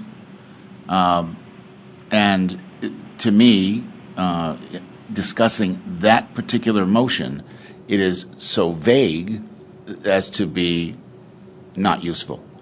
So to help Sherry in her proclamation, if we were to, instead of ripping it up, sending it forward as to why we want to be rechartered, I would use the first, second, and last paragraphs. And I would amend the last paragraph to just read, the consensus of the EAC is that the FCC recharter the EAC in order to continue and finish its work. It's plain and simple. And this doesn't tie our hands up at all. It allows us to continue with our subcommittees, ad hoc working groups, add other subcommittees if necessary, sunset subcommittees if we want to. But let's not tie our hands up with a proclamation that goes to the FCC and then ties our hands if we get rechartered. I thought Lori's suggestion early on was right on, and Bob Mather, same thing with his point of view. I think, and I've got to agree with the KISS principle. So that would be my suggestion, that we either ask Sherry and Al to withdraw their motion, or we use the language that I'm suggesting just to keep it simple. This is Cheryl.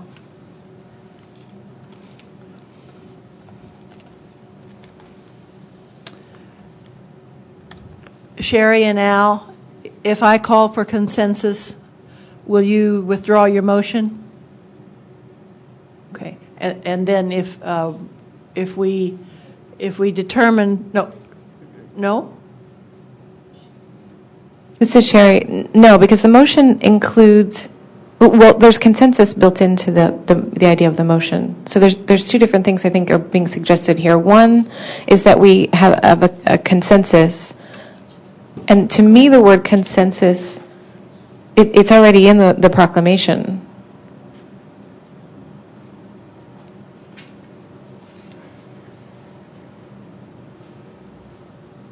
I think the word consensus is too loosely defined by some people. I don't want to say, oh, we're going to take consensus that we'll make the decision within the next month. I don't want to see this on our agenda at the next meeting. I think it's something that needs to be decided today. Yeah. That we support the concept of rechartering to continue our work for the next 2 years. And in my opinion, we should ask for that and let the FCC decide so we can move forward. So I would support that.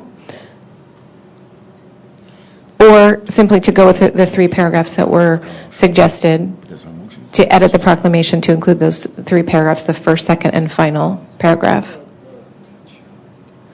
Al says, I third that. All right. Sherry, can you help me get back to your original motion? It was to adopt the proclamation. Now, does that include, I'm looking at the the proclamation, and I have 6 paragraphs, and the last paragraph is 1 line long. Because we have disagreement about the language of the 5th paragraph, and again, I believe that is, I think that paragraph is not necessary, especially if the last sentence did include what John Paul suggested, that it be added. Therefore, the consensus of the EAC is that the FCC, did we put should back in there? Recharter the EAC in order to continue and finish its work. That could substitute for the 5th paragraph, so that I'm clarifying that your motion to accept the proclamation include the 1st, 2nd, 3rd, 4th, and 6th paragraphs. Was that where we got it back to? Is that what the motion covers?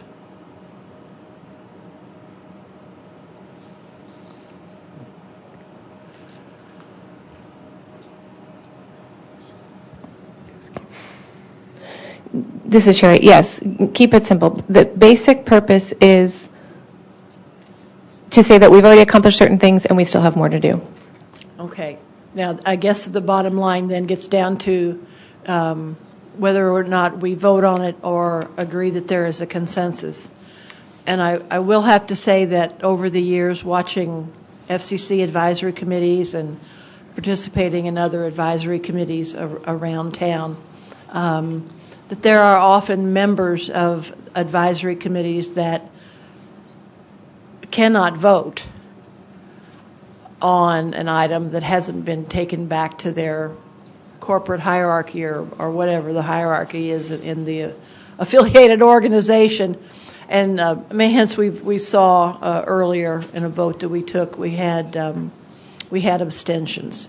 And I think that probably continues to be a consideration. Apparently, the motion under a vote would be adopted, and yet, no one knows. And so the matter comes to the point of whether or not we need to vote or agree that we have a consensus. Sherry? Cheryl? Thanks. This is Sherry. The reason why I'm being stubborn about this issue is based on what Christian said. We brought this up at the meeting last month. This has already been broached. There was a motion made even at last month's meeting. So I don't see a valid excuse for tabling this yet again. I don't think we need to elaborate further on it. I think we need to take some action. All right. Thank you. Cheryl, this is Greg. Greg Vanderheiden has his hand up. Yes. Yep, my hand's up. Go ahead. When there is a motion on the floor, you can do a consensus vote on the motion.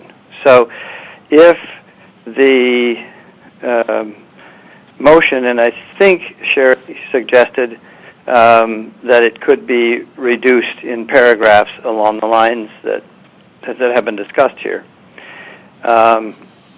You can ask if there's any objection to unanimous consent, or usually you say, does anybody want to speak against? And then, hearing none, you can say, is there any objection to unanimous consent? And so you can do that as a mechanism for voting on a motion. You don't have to do a roll call vote. That's the first item. The second was, Sherry, I think that when Cheryl asked for you to withdraw your motion so that she could put forward a consensus motion, she didn't mean at a different meeting. She simply meant, could if you could remove your motion from the floor, then we could proceed immediately to propose a consensus motion. So, but Cheryl, if the motion that is on the floor is amended to be the form that people want, and it's agreed to by the motioner and the seconder, then you would be able to still proceed with a consensus vote on it if you wanted to. You don't have to put in a new motion. Thank you. Thank you, Greg. Are there any objections to unanimous consent to approve the proclamation as amended? Minus paragraph 5. Minus paragraph 5, yes. Only minus paragraph 5? Well, and to revise the last sentence to include, in order to continue and finish its work as you suggested, John Paul. Matt Gersa, CTIA. My concern with the revised document, absent the fifth paragraph, is that the next sentence after that doesn't really make sense, because it says the EAC did, for the first 4 paragraphs there, said did X, Y, Z, therefore we suggest that we should be rechartered. There's no why there. There's nothing that explains why that is. And unless this fifth paragraph is included that describes what the EAC intends to do in the future, there's nothing in which to suggest. So my suggestion to move us forward in this discussion here is that we call for consensus, that there is consensus that the EAC should recommend to the FCC that we be rechartered, but that at the next meeting we take up this document and call for consensus on the document as we've had discussed. It doesn't change the fact that the EAC has recommended to the Commission at the October meeting consensus that it be rechartered. All it does is state that we still need to discuss what that rechartering will entail. Cheryl here, Matt, I mean, frankly, that could cover the planning for the next 2 years after we are rechartered, and I would recommend that. Thank you. I hear no objections to unanimous consent. The motion is adopted. The proclamation as amended will be submitted to the FCC in the form that we determine it will take. You're not ready for lunch, John Paul? Jean Paul? I would hope that the language in the last sentence be corrected to make sure that grammatically it is correct. Because right now, as Matt pointed out, that sentence is grammatically incorrect and it has no antecedent to it. So I don't have a problem with accepting what we've talked about, but what we agreed to relative, I could never agree to the language as it is stated right now in that very last paragraph, because it's incorrect. I'm looking at therefore. No, there is no therefore. Again, this is Matt. If I can just respond to John Paul. Again, I think what we just adopted, Cheryl, correct me if I'm wrong here, is that we have consensus that the EAC should be rechartered. Yes. I think we may want to correct the statement about the proclamation, because we do not have consensus on the proclamation yet, but that we have consensus that the EAC should be rechartered. The proclamation will be discussed at the November meeting, and we'll call for consensus then. I really don't want to have to continue discussion of the proclamation. This is just a straw man to give us a vehicle. You know, work with me here. Yeah, the thing is that we are trying to work with you here. With Sherry's motion, she semi-ties up our hands as to what the intent of that motion is. Now, there is no argument that we all want to be rechartered. We all want to keep the same players. We all want to move forward. We want to get the recommendations done. There's been a lot of work that has already gone on that is near completion for review and acceptance by the EAC in the very early part of next year. But we can't do that unless we're rechartered. So I don't think there's any argument relative to what we want to do.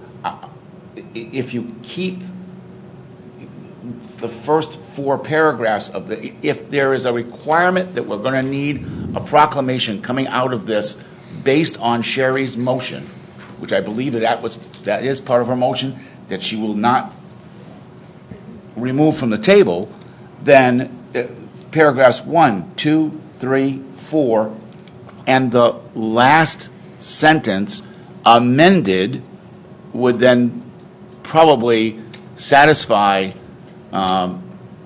those of us around the table seeking to have a proclamation along with the fact that we do want to be rechartered, which is on the record relative to a consensus you just asked for.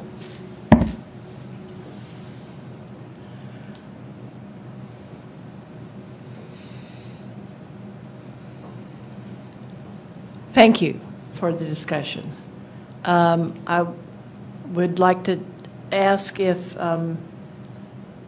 Matt would provide me with what you believe the last sentence should contain, and I will run it by the full committee.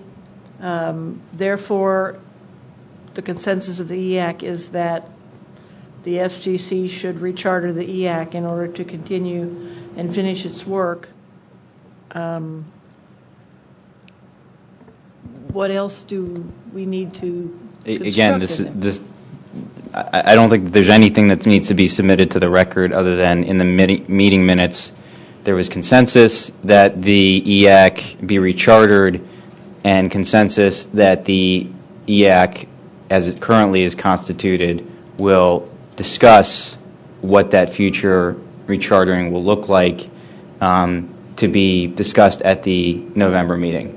So, again, we're not doing anything towards the proclamation right now. It's not being submitted as part of the minutes of the meeting, just simply consensus in the minutes, recording that the body agreed on that particular point, and we'll further define the issues later.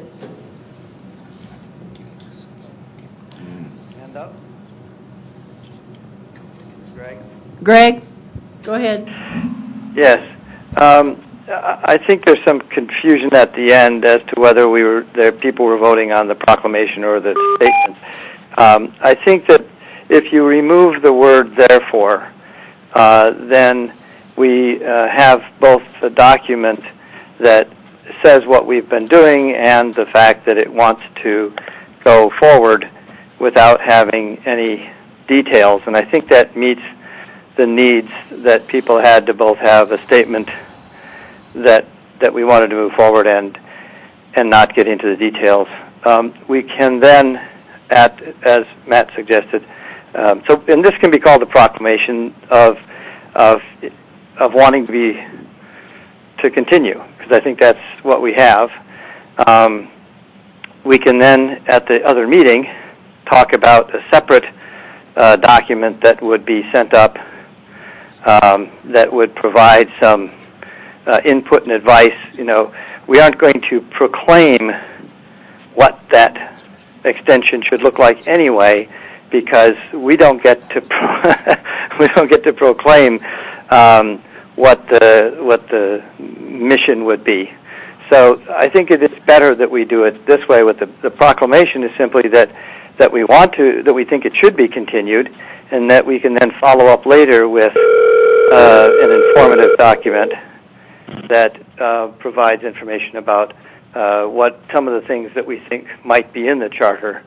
But as we know, the chartering is up to the FCC. We're just proclaiming the fact in this document that we think it should. So I think that would be a simple thing to do. And if you want to, I can put a motion forward that we remove the word therefore. And if we adopt that motion, then the document will make sense as we have edited it. Thank you. This is Cheryl. I guess I did assume that I would have editorial privileges to modify the document, and so I don't think we need to go there. And I really think that we have other very important work that we need to get down to, and I really don't want to have to do this again in November. I'd like to do it after we're rechartered, because I don't want to waste time if we're not going to be rechartered. Al?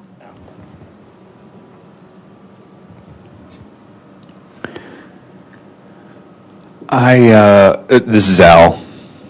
I don't know how to express my thoughts because I feel that we're acting like Congress, just kind of going back and forth ad nauseum and accomplishing nothing. I think we need to move forward. It's simple. We've already spent 2 hours on this.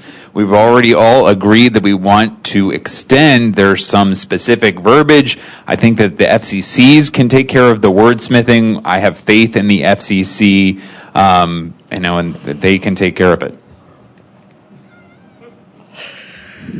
Thank you for that vote, Al. You better be careful, because we do have this webcast recorded now. That may come back to haunt you. I'd like to break for lunch. Are there any objections? Thank you. Bon appetit. Eat. Roger Hickson's back. Bridge is back up. Thank you. Cheryl here.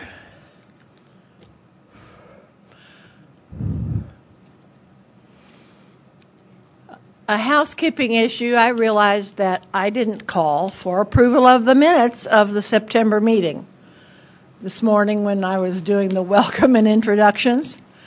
So I would like to call for acceptance of the minutes. John Paul moves to adopt the minutes. Is there a second? Second. Thank you, Paul and Kevin. All in favor of adopting the minutes as drafted and submitted? Anyone no? Thank you. The minutes will be accepted and posted.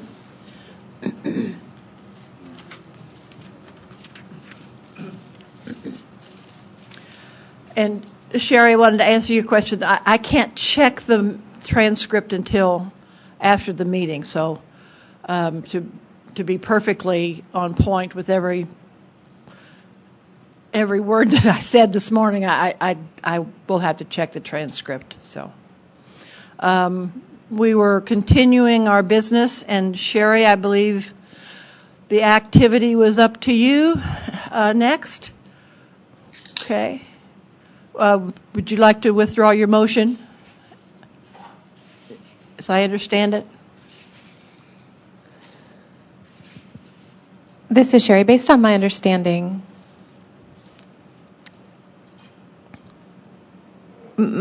is that what you're asking for is that you had asked if there were any objections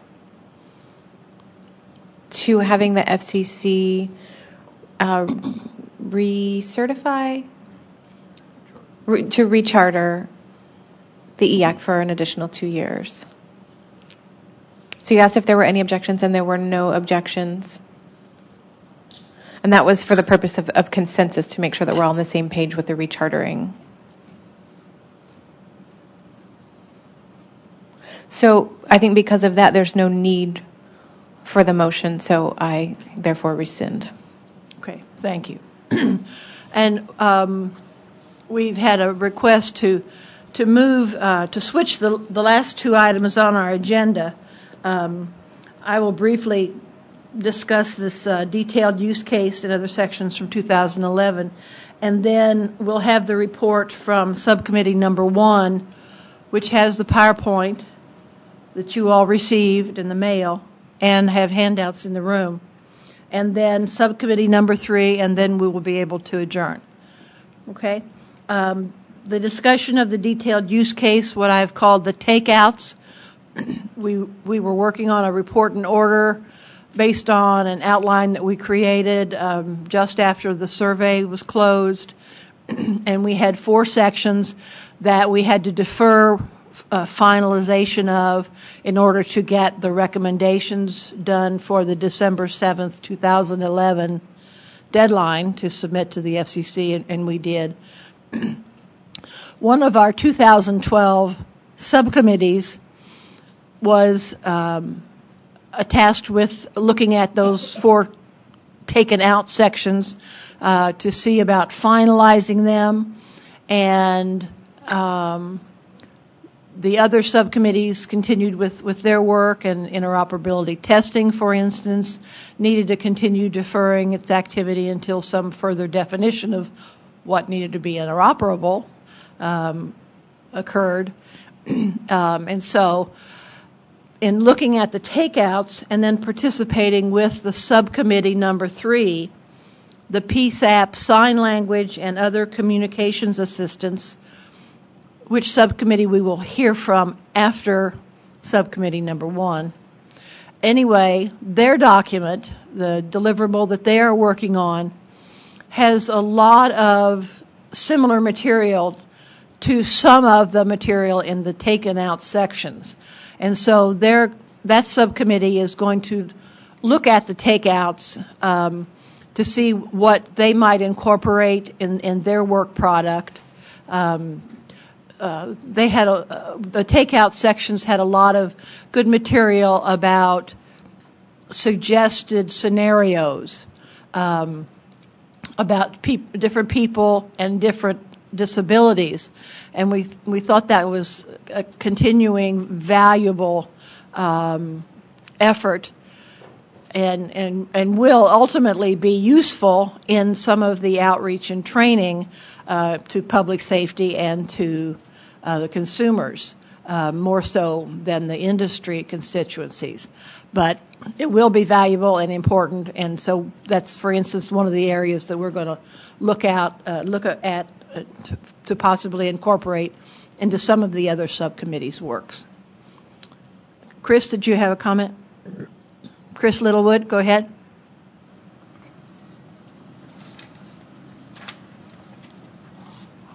Hi, yes, this is Chris Littlewood.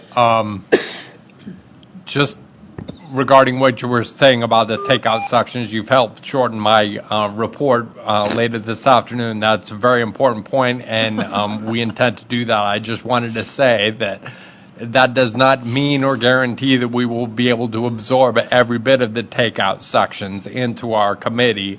We are certainly looking at that, and like you said, there are many pieces that are and will be appropriate, but there are at least a few, I won't get into the specifics now, that may not be appropriate, and we'll explain that as we move down the road. Right, thank you. Yes, no, I don't believe that all of the material in the takeouts will be absorbable. Good luck, interpreters. I know you'll do a great job with that word. All right.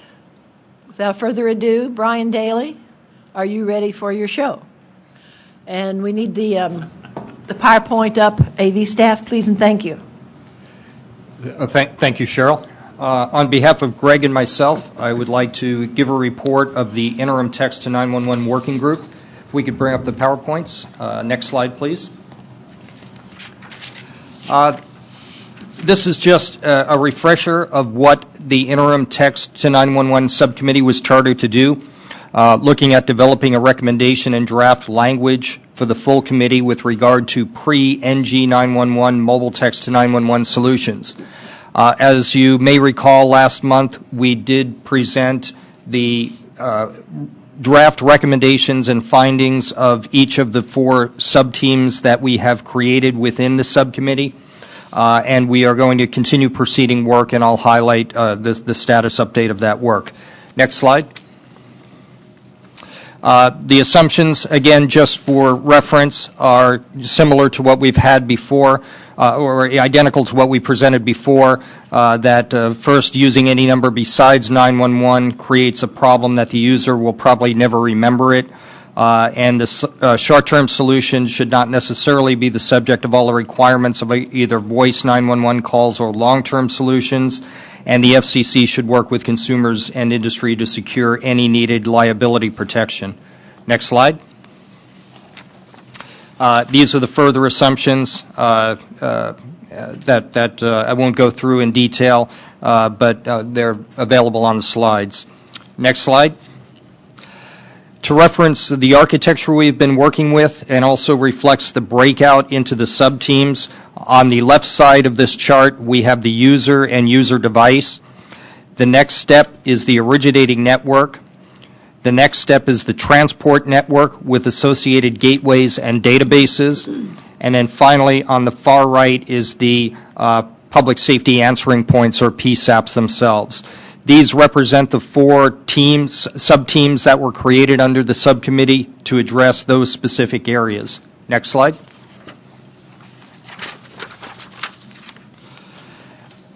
And as mentioned, we did create those 4 subgroups in those 4 areas to focus on specifically some of the issues and discussions surrounding those particular points. Next slide. Moving into the progress since last month, recalling we did present the draft set of findings at the December meeting. We've had several conference calls since that last meeting. We've developed an outline for the report from the subcommittee. We did take a first pass at a very high level at identifying common ground across the 4 sub-teams' findings, and we did develop a timeline to complete the report, and I'll highlight that timeline shortly. Next slide. So I'd like to just step through the draft report outline that we've come up with. Next slide. We'll start off, obviously, with an executive summary detailing the overview of the report and a summary of the findings. Section 2 will be an overview on how this relates to the long term, what the charge was for the subcommittee, what it became and why, and also a use cases, summary of the use cases and pointer to the detailed use cases, which we will have as an annex. The next section will contain the user needs and constraints, including the text communication method, devices, and user experience, or the user's call flow. Next slide. We move then into the originating devices and networks. And though the 911 call may originate with the user in the originating network, users will both originate calls and receive callbacks from the PSAP. So the users must be able to receive emergency calls as well as make them. And this would include any conversions needed at the border of originating networks where they meet transport networks. Section 5 is the transport networks, including the TCC, or Text Communication Center, as it's being defined in the industry standards. And this would include any conversations needed at the border of the transport networks where they interface with the PSAP or PSAP networks. The next section is the PSAP end, which will talk about legacy PSAPs, next generation 911 PSAPs, and PSAP networks. Next slide. Section 7 will contain the issues, including proprietary interim solutions and opportunities and issues from those, the responsibilities and policies, decision on who is responsible for what, to get this built, to maintain it, and to pay for it. And then Section 8 will be actions needed to build this, what is not already in place, and that includes education and outreach, ensure that a 3-digit 911 SMS can be sent, needs some standards in place to make it work and interoperate, and finally, PSAP requests to receive services from participating entities. Next slide. And the report will conclude with the conclusion and recommendations section, and the appendices will have the use cases as mentioned. Next slide. What we also did as a team was start looking at the 4 sub-team recommendations, findings, and draft proposals that came out of the last meeting, and trying to find a common ground. Next slide. So based on those findings presented at the September meeting, we've begun developing a spreadsheet showing the areas identified in the draft findings to identify common areas as well as areas of difference. Next slide. I didn't include the entire spreadsheet in this slide deck because it's still work in progress, but wanted to give you an idea of how we are progressing with that. We are looking at different areas such as direct access, order of interim solutions, or method of contact, looking at what each of the 4 sub-teams may have addressed in those areas, and trying to identify where there is common recommendations or common interest, or where there may be differences. And from that, we'll try to harmonize and come to a consensus on a recommendation for those particular areas. Next slide. And finally, as I mentioned, we also have identified a timeline and next steps for the subcommittee. Next slide.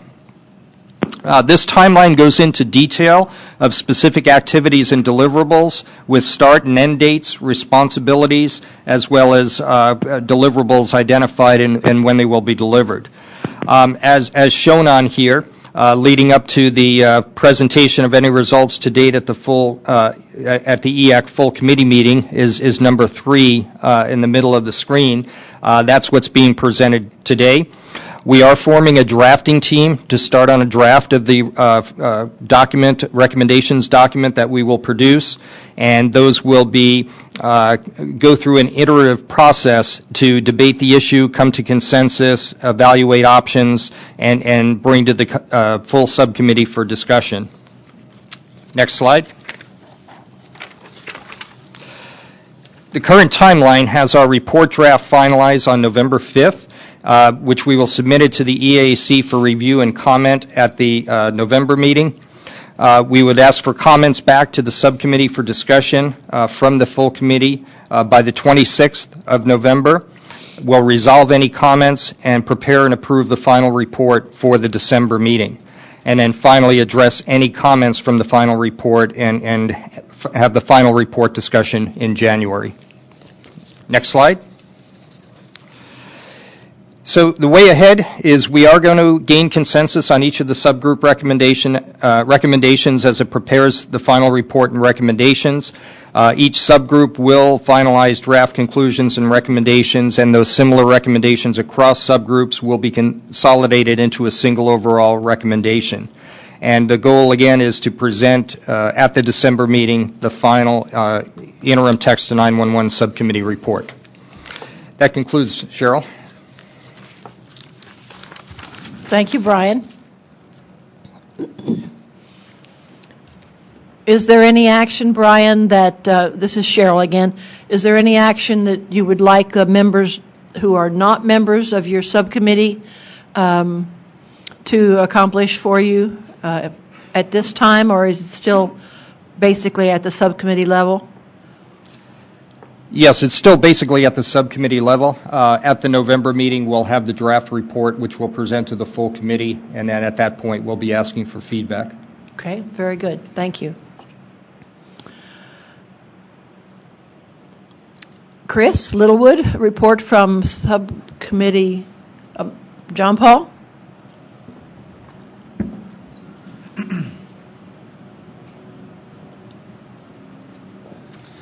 Thank you, Cheryl.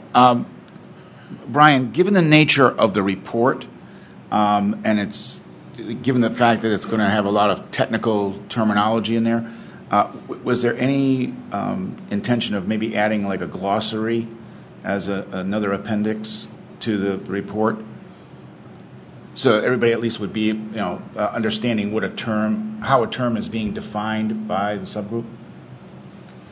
Yeah, John Paul, I think that's appropriate. We'll probably have a glossary and definition section that could be included. Good, because we've got a lot of readers of this that are not going to be technical, so I think it just behooves us to make sure that everybody's singing from the same song sheet. Thanks. Thank you. Mark Fletcher?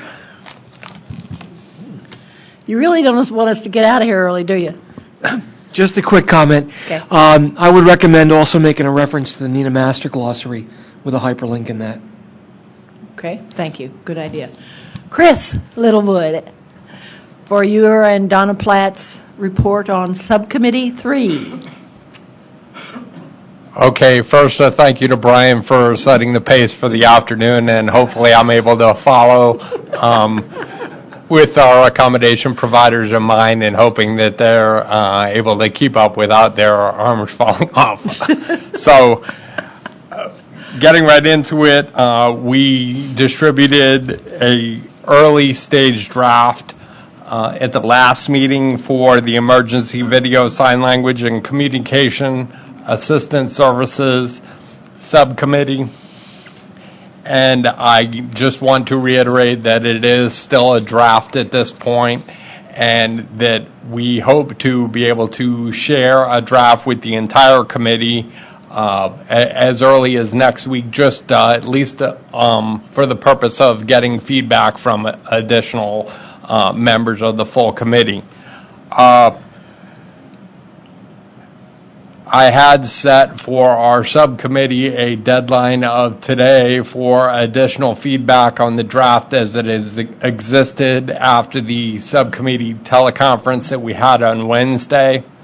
I've gotten a limited amount of feedback to this point, so of course any feedback that we continue to get is always welcome, and I will share that with the full committee in the coming week or so. One example of feedback or updates that I did get was Richard was kind enough to make some updates to our Section 10 related to user profiles, and some of the wording was so strong and extremely appropriate for our whole subcommittee that we are putting additional wording in the entire document. Let me just point out that the purpose of this subcommittee at this time really is for us to make recommendations that allows an end user to direct connect to a PSAP for 911 to receive total communication for modalities, for whatever modality may be necessary, especially for people with disabilities. So that includes video interpreters, sign language especially, and caption as well. So there will be some movement from using VRS and movement away from that, or our recommendations for so, away from moving from VRS and moving to specialized sign language and communication services, and that will be our recommendation. As from the subcommittee meeting last Wednesday, or just a couple days ago, we identified several things that needed to be updated in the draft, and I'll mention them very briefly here.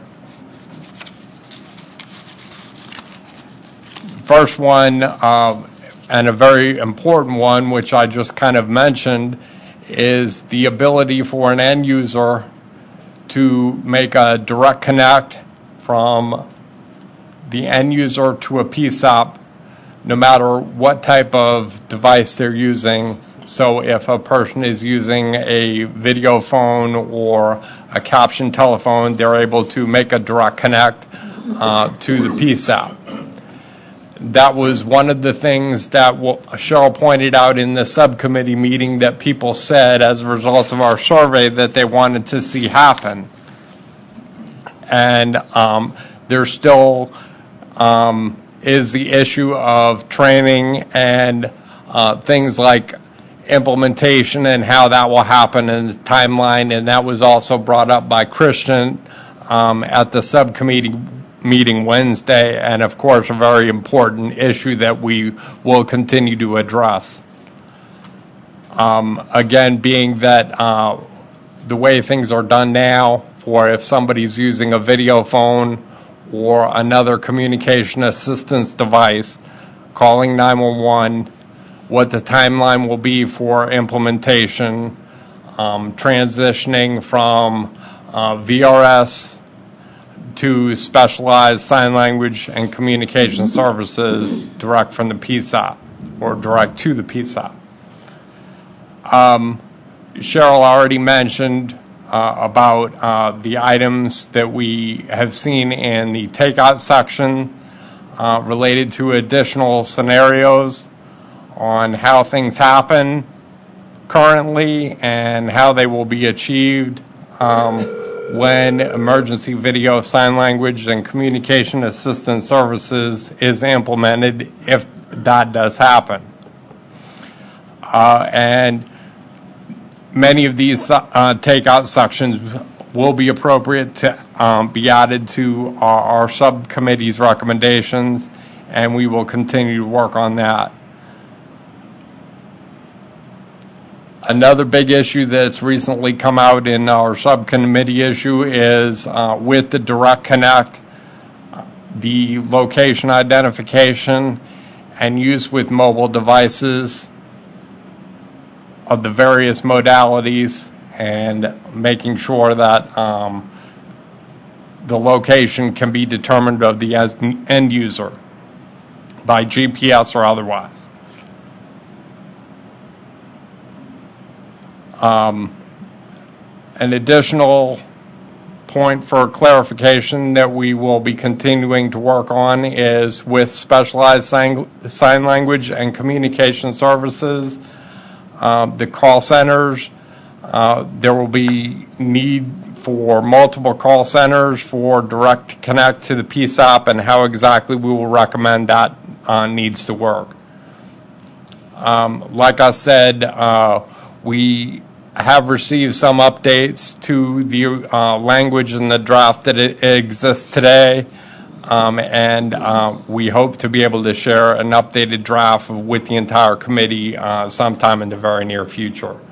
A point that I mentioned last meeting that I want to reiterate again today is part of what Richard had mentioned in his language that we felt was strongly appropriate for the introduction to these recommendations, and that is the fact that for many years people have been able to make direct connect to a PSAP if they speak languages other than English, and then a PSAP or 911 operator would connect directly to language services and have a three-way call between language services and the telecommunicator and the end user.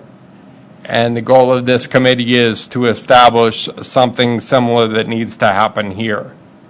So again, that's our goal, and that's where we stand with the draft at this point. Hopefully you'll be seeing an updated draft sometime in the next week or so, share with the full committee, and we appreciate any feedback from everybody. I believe Donna's on the phone, so I certainly encourage her to jump right in here and share any other information that she has.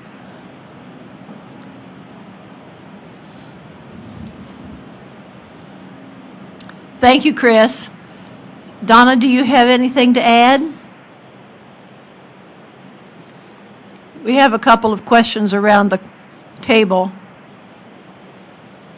Okay, Donna, go ahead.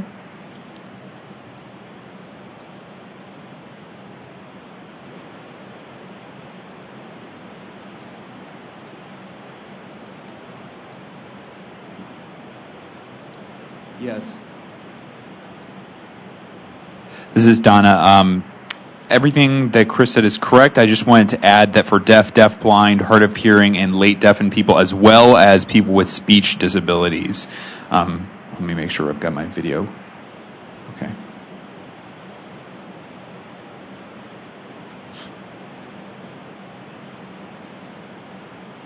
We lost your video, Donna.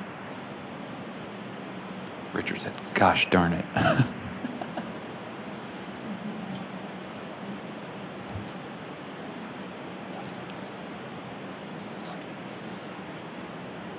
Okay, you're back up, Donna. Sorry about that. I was having some technical issues, but I'm back. Again, Chris, everything that Chris said was right on and hit the points for our subcommittee. I also wanted to add that we're not only talking about deaf, deafblind, hard of hearing, but also speech disabled folks who are using either revoicers or who are using video for communication. And of course, other people with disabilities who may need any other communication assistance as well. Thank you, Donna. I had a hand up over on this side of the Matt, and then Norm. Thanks, Matt Gerst. So a question for Chris and Donna, I guess. my understanding is that the subcommittee is suggesting the move away from a relay service model to a direct communication model for those similar services. So what I understand is you're substituting those same services in a relay environment into a direct communication environment. And I'm wondering if this group is also looking at the funding for that type of a service as part of their evaluation. It sounds like a lot of the discussion is about technical issues. And again, I don't think, from my perspective, that there's any particular focus on this. I would just probably appreciate the views of the subcommittee on that particular issue. Go ahead, Chris. Do you want to respond? Go ahead. Well, responding to that, Matt, funding, especially for the PSAPs, is a very important point, and it's something that will need to be addressed because certainly will be a cost factor involved there.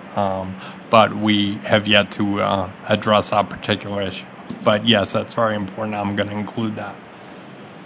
Norm?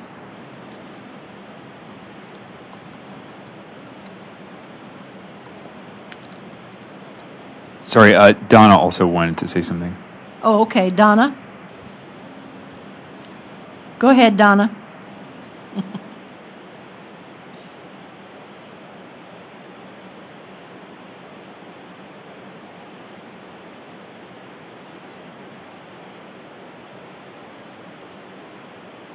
Thank you. I just want to ensure that we remember there's a difference between interpreters that are in VRS contexts and interpreters that are providing a specialized service. The specialized service interpreters are going to be possessive of a more intense training process. Those interpreters are functioning as communication assistants in the specialized service, whereas those who are in VRS are not going to have those higher standards and that specialized training. A lot of the interpreters in those contexts do not want to handle 911 calls. It just so happens that right now they have to, but as we switch over to more specialized call centers, there's going to be an incentive for them to handle 911 calls there. We're going to be drawing people who are motivated to take those kinds of calls. Of course, there are going to be some technical issues, but right now we're talking about drafting something for the future here. This draft is not for the near term.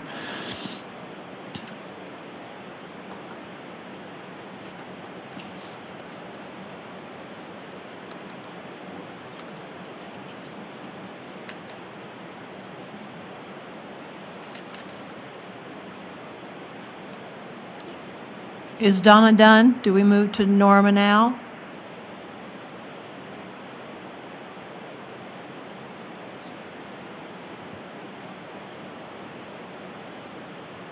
Go ahead, Norm.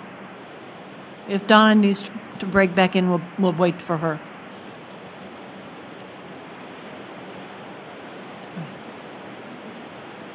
This is Norm. I think that Donna's experiencing a long delay in her video feed here. That's what I think is going on. But regardless, I have a question for you, Chris. For direct calls to PSAPs, automatically, when a deaf person is using their everyday device to dial 911 to make a direct call,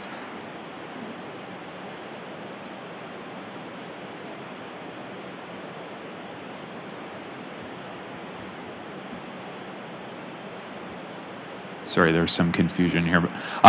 So a deaf person using their regular everyday communication device may not know that it is a direct call to a PSAP. They simply will dial 911, right? I mean, this is the concept that we're working by. So my question then is, what happens if that PSAP has the option for turning on the video camera for the PSAP?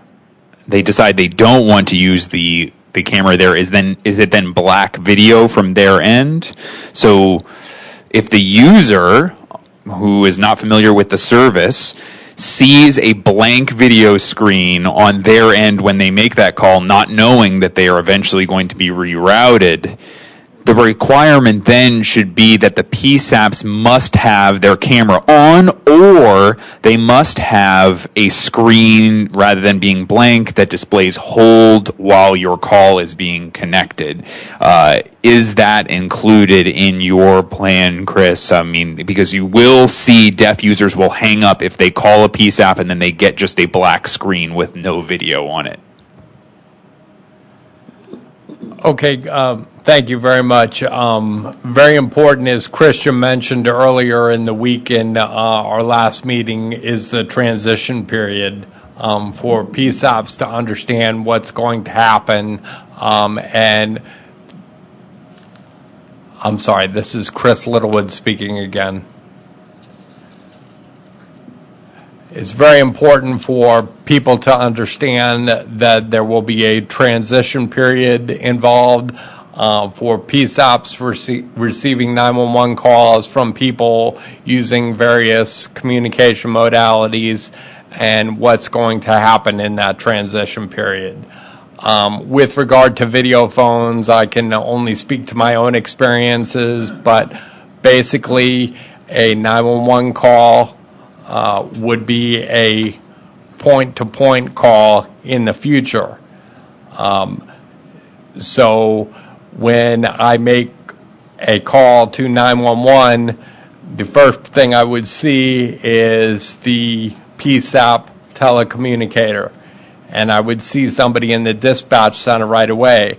And then when they saw it on video, they would know, and again, there would be some training involved there, and possibly only certain telecommunicators are going to be assigned to that. They're going to know how to connect to language services and connect to a video interpreter. Hopefully Bruce can jump in and mention a little bit about what Fairfax is already doing with regard to sign language and using interpreters in a mode like language services. Go ahead, Bruce. We'll get to Paul and then Al. Bruce McFarland, Fairfax County. Well, what Fairfax County PSAP is doing already is their operators, call takers, are sitting in front of 5 different computer screens. And on one of the computer screens is an immediate access to a language line. So when the call comes in, their challenge is to determine which language that person is using, which can often be very difficult. So sometimes what they'll do is they'll relay to the language line service, let them listen to that person call, and then they'll know which language it is that they're using, and then the three-party call goes into play.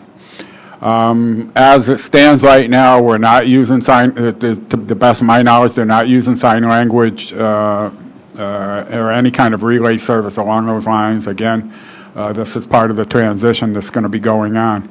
But I do feel obligated to bring up a couple of points from the PSAP perspective. And I believe I brought this up in the past, and maybe a friendly reminder comes into play here. Number one, every single call that goes into PSAP is recorded. It has to be. It's legally required. When you're going from voice to video, you're quadrupling the storage requirements. So in addition to the software that has to be added to each of Fairfax County's cases, 70 call-taking stations. The cost is phenomenal. Then you have to multiply that by the storage cost. Then you have to add in, as appropriate, the training. And I'm not saying these are excuses. I'm saying these are the things that PSAP is facing. There's one more key element, and that is liability. When you get to the video perspective of calls coming in, call takers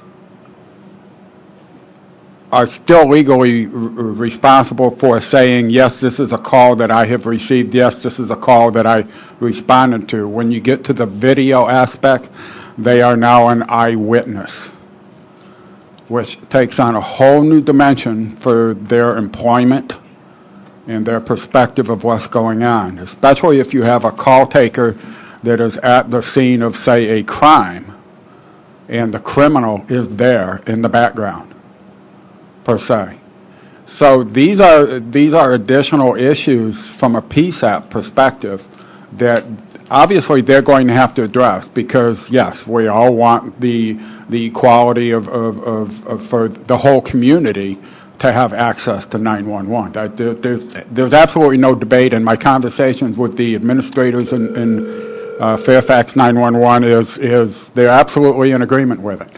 But it's an uphill battle, not only from a financial standpoint, from a software, hardware, storage standpoint, training standpoint, and liability standpoint. Thank you, Bruce. I think we had Donna wanted to give a response to something. Donna, are you there? And then Al and Paul. I don't know who's on first and second. We'll toss a coin. Okay, wait till we get Donna back. Paul, I'm going to go with you, and then Al. Paul? Waiting for the camera. There we go. This is Paul Michaelis with Avaya. A few points I'd like to make. First of all, as compared with traditional relay services, the notion that you could have, in essence, a three-way video conference for a PSAP is very, very compelling, in that even if the PSAP call taker is not knowledgeable about sign language communication, their ability to see the person having the emergency can be very, very valuable. It can help them diagnose what's going on and respond more quickly and more accurately to the needs.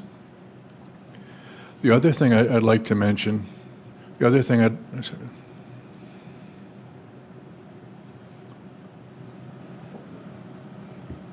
Chris Littlewood, you have something? This is Chris. Paul, I'm so sorry to interrupt you. I just wanted to take your very important point, but I wanted to address a little bit of what Bruce just said regarding the storage space issue and chain of custody and things like that. And we have already begun to address those matters in the draft. Like Paul was just beginning to state, and I will allow you to continue, of course. I, again, apologize for the interruption, but it is something that is very important for the call taker and the end user to have an immediate direct connect. And that same type of thing, again, happens with language services. So if somebody speaks a language other than English, they can dial 911 and get a direct connect to the PSAP or the 911 telecommunicator. And this is just providing the same option to somebody that is deaf or hard of hearing or has a speech disability. The issues related to storage space and everything, calls are recorded in video and in small clips related to chain of custody, and it depends. If you were to have an enormous amount of people using video phones, calling 911 constantly, for it to become a significant issue and a large dollar amount problem. I don't see that as being the case, but it is very important to mention that it will be additional storage space for those types of things. So that is already addressed, and we will continue to, wordsmith the language and make it more appropriate. But go ahead, Paul. I'm sorry for the interruption. I just didn't want to forget what I wanted to say related Sure. to Bruce's comments. Thank you. This is Paul Michaelis again with Avaya. The other point I wanted to make is that within an IP or a SIP-based telecommunications infrastructure, there is no reason why, as part of an audio and video stream, you cannot also include text packets, such that you're now, in essence, within the same media stream, sending video, sending audio, sending real-time text, such as the RFC 4103 protocol we have discussed.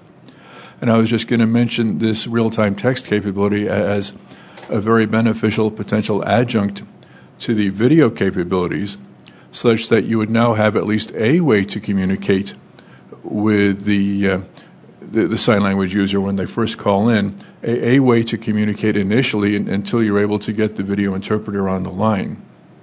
And again, architecturally, from an engineering standpoint, adding a real-time text capability to what you're already proposing with audio and video is really pretty easy.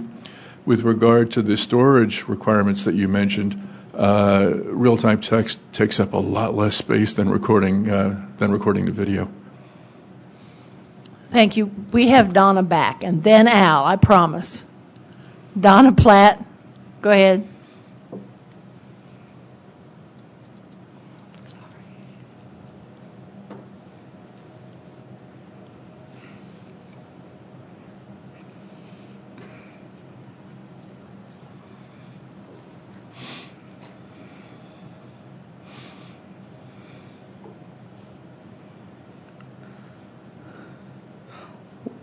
This is Christian speaking. We can see Donna clearly. So I'm saying to Donna that she can go ahead and begin her comments. And remember, there's a lag. I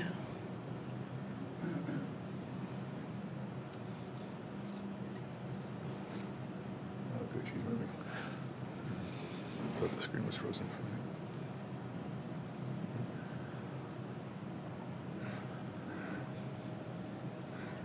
Yes.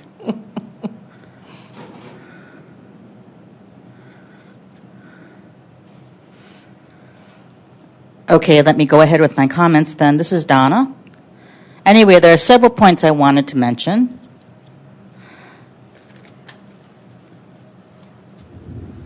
The image has frozen. Christian commenting, this is very frustrating. All right, we'll have to move on to Al. Sorry, Al, you're on now. This is Al speaking. Back to one of the original questions that Matt asked about the costs, the cost aspect. And that's a very good point. That is a valid question. When you talk about the cost effectiveness, when you look at VRS, the VRS industry, there are about 5,000 or so interpreters all over the U.S. And Donna is back on the screen. We're waiting for the camera on now. There are 5,000 or 6,000 interpreters all over the U.S., and they handle about 500 911 calls a week. So for that training of those 1,000 or so interpreters all over the U.S. to handle 500 phone calls per week, is that cost effective? Second point is, are those 5,000 or so interpreters trained to handle emergency calls? Are they able to see blood on their terminal, on their screens? Research has shown time and time again that interpreters, VRS interpreters, are under very heavy stress because of the fear of handling an emergency call. They are not trained to handle medical services. My third point is that normally interpreters are transparent. They are not involved. And with emergency situations, they must get involved. So the cost aspect of, with the FCC's responsibility for funding of VRS paid to the relay service companies for the interpreters, that means that we would have to pay more than for training all 500,000 or so interpreters, 5,000 interpreters or so, to handle those kinds of calls. Is that cost effective? Now, when you change the rates, it takes forever for the FCC to increase the rates to be paid for those services. Now, in an emergency situation, there needs to be funds there to cover the emergency situations. So if you would handle that through the PSAPs under a different financial mechanism with handling a limited number of interpreters who are specifically trained to handle these emergency situations, they then would be well able to be able to get involved in emergency situations. Therefore, it's going to be more cost effective working through the PSAPs rather than through the VRS, through the FCC channels. And that is my personal view. This is Christian speaking. Donna is now back on the bridge, so hopefully we'll be able to proceed and she can make her comments. Yes, I'm here. This is Donna. I'm speaking through an interpreter. The other meeting technique wasn't working, so I'm talking through the VRS interpreter. So I'm sorry if I'm repeating something, but there are several points that I wanted to make. The first reason for having the specialist call center, just the emergency VRS for communications assistants, those people that are working there, the interpreters and the communications assistants, would be trained in depth, and those people would have the motivation for that type of work and to be handling these 911 calls. While the VRS interpreters, they do not have enough training in 911 calls. Plus, some of the interpreter communication assistants, they don't know how to handle 911 calls. They're not comfortable with that situation. While in the specialized call center, the people working there would have the in-depth training and would know what they're getting into. I mean, that's kind of far into the future, having the 911 call center, but there's also many speech disabilities that are in the VRS center, and looking at us, there's a difference between VRS and the specialized call centers. The VRS is limited, well, I don't know if you're limited, but they're not able to see the background information. The interpreter is not going to be able to explain all of the details, all of the pertinent information, because they're not able to see what's going on in the environment. Plus, I know that, just a minute, it's just, you know, the environment is kind of overwhelming and they're not ready for it. And they're talking to hearing people also. So that's something to consider as well. The NENA, N-E-N-A, the people there are aware of the issues with the storage space. I mean, we've talked about that previously, so I don't know if that's something we need to discuss any further. But I have been hearing that during a VRS 911 call, oftentimes there's a lot of misunderstandings, either between the deaf and the interpreter, the PSEP, or with just because they're not able to record the conversation. But with this new specialized call center, the PSEP recording, they would be able to video it and it can be reviewed and then called on a committee to evaluate and see who said this, that, or the other thing to make sure that the interpreter was interpreting it correctly. That way there's going to be less misunderstandings, or maybe the interpreter did, or maybe the PSEP there was a misunderstanding there, but we can set up a committee to evaluate that. So that would be a challenge for the interpreters, just because anyone who signs, there's regional signs, there's local signs, people create signs. I mean, that's why we need to have something separate and have more in-depth training for this. So.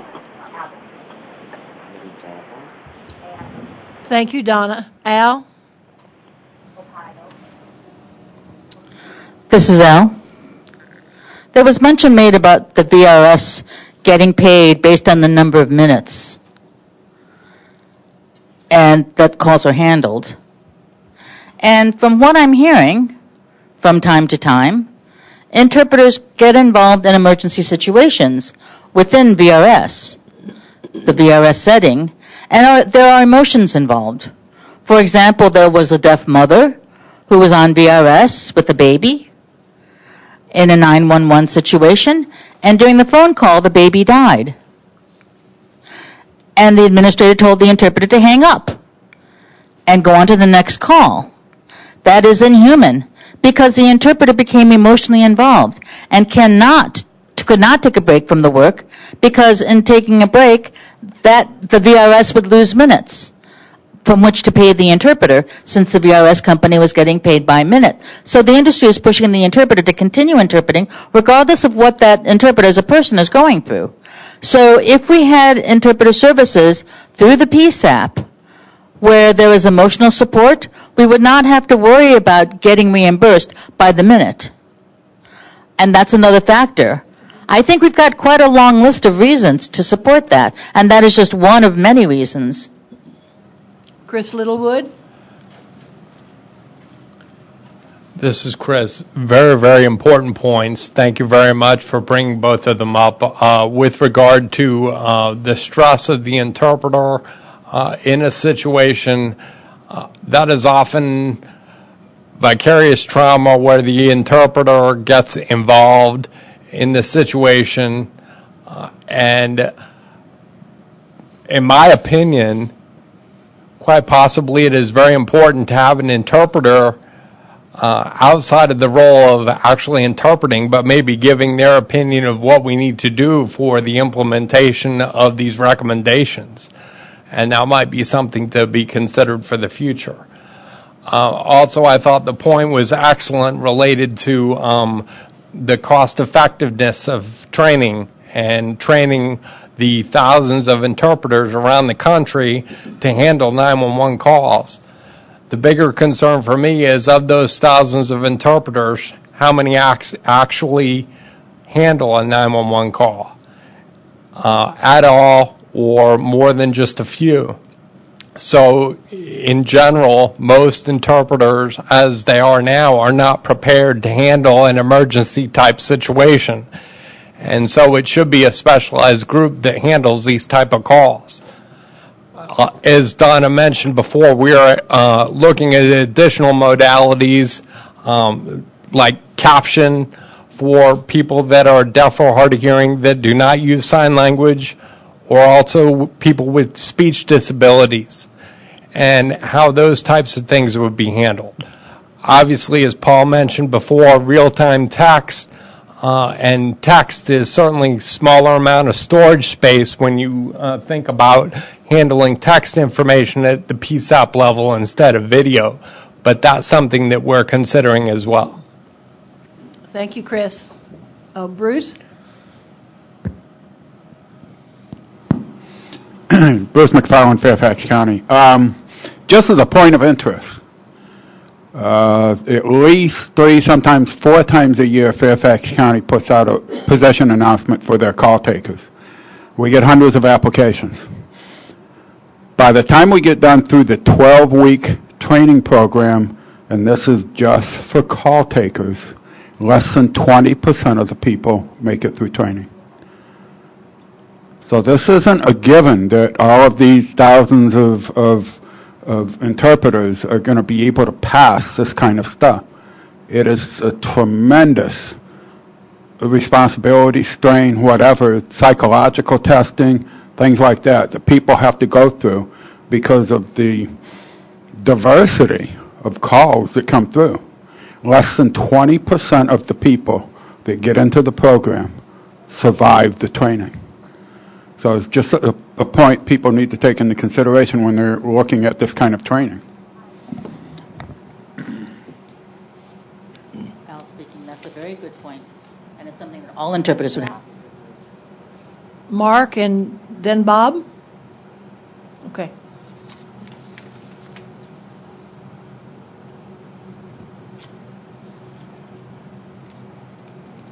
Mark Fletcher with Avaya. Just to highlight a couple of points, proficiency comes with use. And I think it's a very valid point that if you have a large group of trained interpreters, dispersing the 911 calls across a large group is not going to get you the proficiency and the regular use. If you look at a regular 911 call taker position, and Bruce will back me up on this. There's a certification called an EMD, Emergency Medical Dispatcher, specialized training. And I think that this same specialized training needs to be accounted for with an interpreter that's going to be answering 911 calls. And I believe that that should be a skill set that is kept within a small group that'll maintain the proficiency, maintain the rate of occurrence so that they do stay in step with technologies, and that we have some level of training and certification so that they have the skill sets and the abilities to perform their job. I think that's critical. The only way you're going to do that is with a much larger, maybe national scale. I don't think you're going to be able to get that skill set in every single 911 center. It's going to be a regional resource. It could be an external company, or it could just be a particular skill set in a particular PSAP that is providing that service to a geographic area, whatever makes sense. Thank you. Bob? They actually already covered the point. Mark already covered this point that I wanted to make, that the PSAP have the options to utilize a staff or a contract out with a center. This center could be regional or it could be done on a national level, and this varies so that no one solution is going to be appropriate for all possible scenarios based on the cost effectiveness, the value of the calls, the qualifications of the interpreters. I just wanted to clarify that the PSAPs are not required to have an interpreter center at every single PSAP if their value of the calls is very low.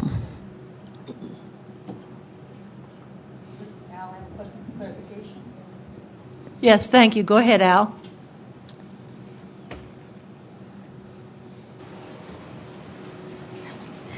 Hello? This is Al. I have a question for clarification. Bob, could you clarify what you mean when you say program administered by the PSAP as opposed to VRS? Is that what you're saying? Yes. Thank you. That the PSAPs are responsible to make sure that they can go through whatever is possible or contract whatever the services necessary to accommodate. Thank you. Sherry?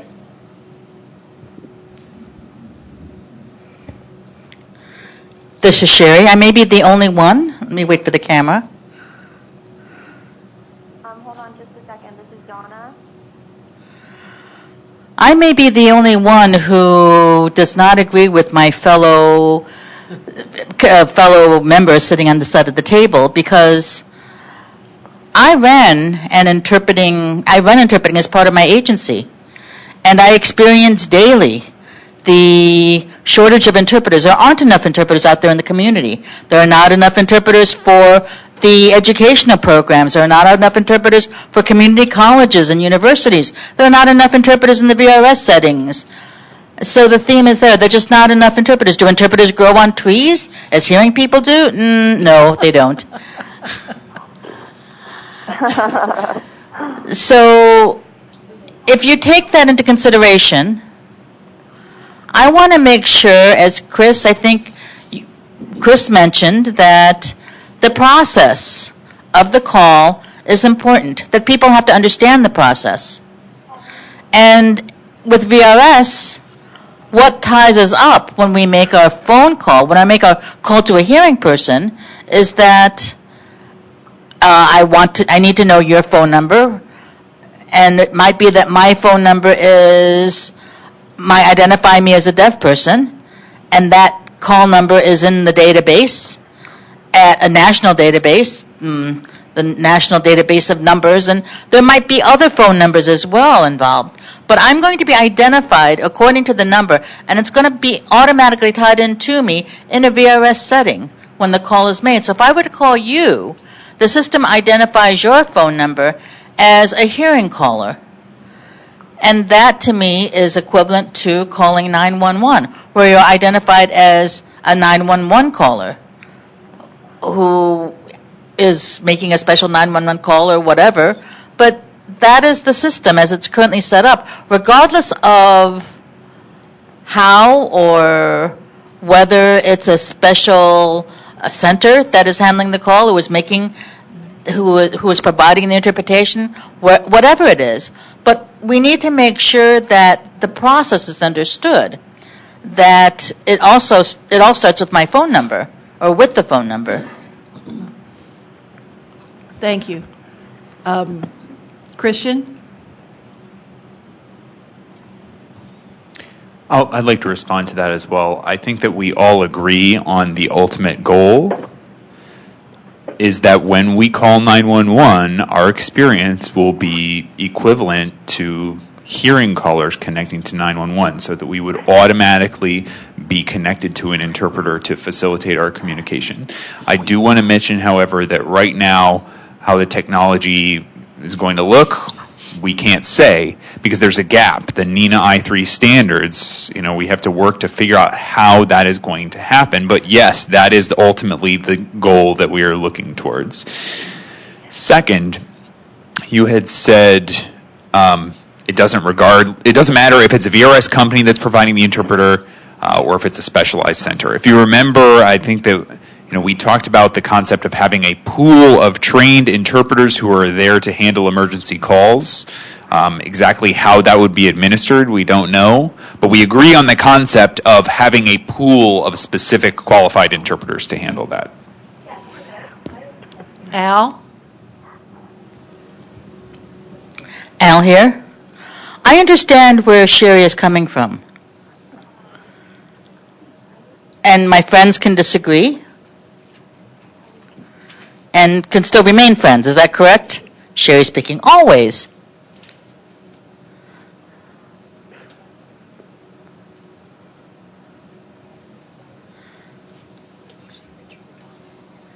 At any rate, there is an interpreter shortage, yes, but I believe that with 2 or 3 centers, with this vision, there would be 2 or 3 centers nationwide, spread around the country, that would receive calls from anywhere, not according to phone number, not according to GPS or cell phone, that I would be able to call using my cell phone, or can call from home, or can call from Vermont. That it would follow wherever the GPS is stationed, wherever the GPS is. So with the new technology coming through the wireless system, it's not going to be based on phone number only, because that's going to change. Secondly, if there were supposedly maybe 2, 3, 4 regional centers who are trained for medical and emergency situations, it's not going to be national in scope. I think that it's going to be more centralized, and in that way become more efficient.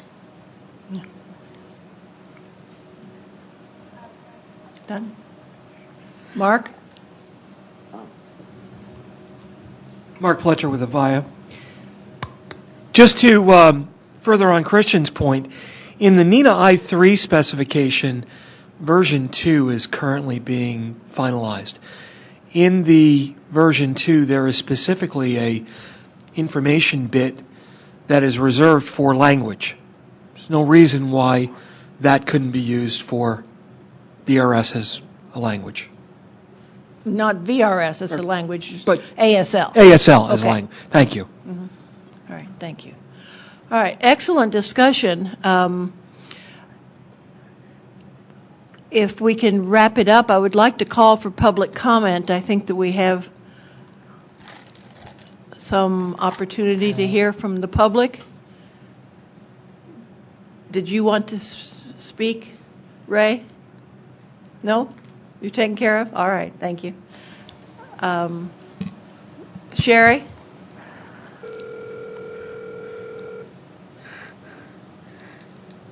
Yes, this is Sherry. And I would like to say that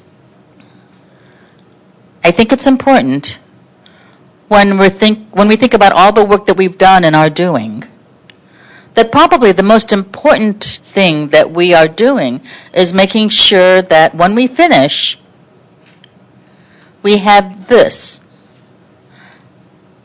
And that we should definitely make sure that there be no delay past December in terms of the final report being ready to go.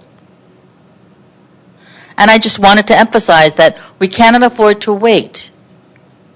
As you can see, I-3 and all of that other stuff, the NG 911 stuff, all of that is going to take time. And it's going to go through different possibility, technologies, ideas, processes, and that's all well and good, and I respect that. But with this, there is no excuse. We don't have access now.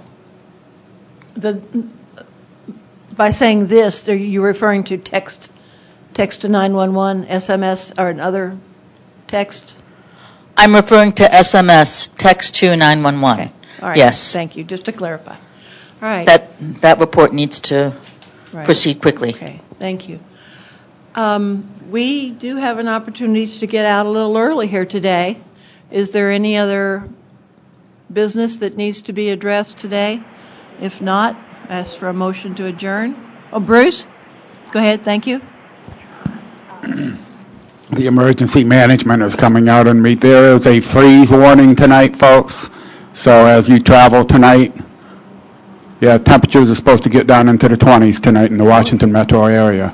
So as you travel tonight, be aware of that. Bring your plants indoors, and bridges freeze before highways. And if you're going to the game, wear layers. All right. Thank you. All right. Is there a motion to adjourn? John Paul, thank you. Second? Oh. Wait a minute. We can't make a motion. I understand that we don't like motions. That we need to come to a consensus. Is there a consensus to break? Thank you. All right. See you all next month.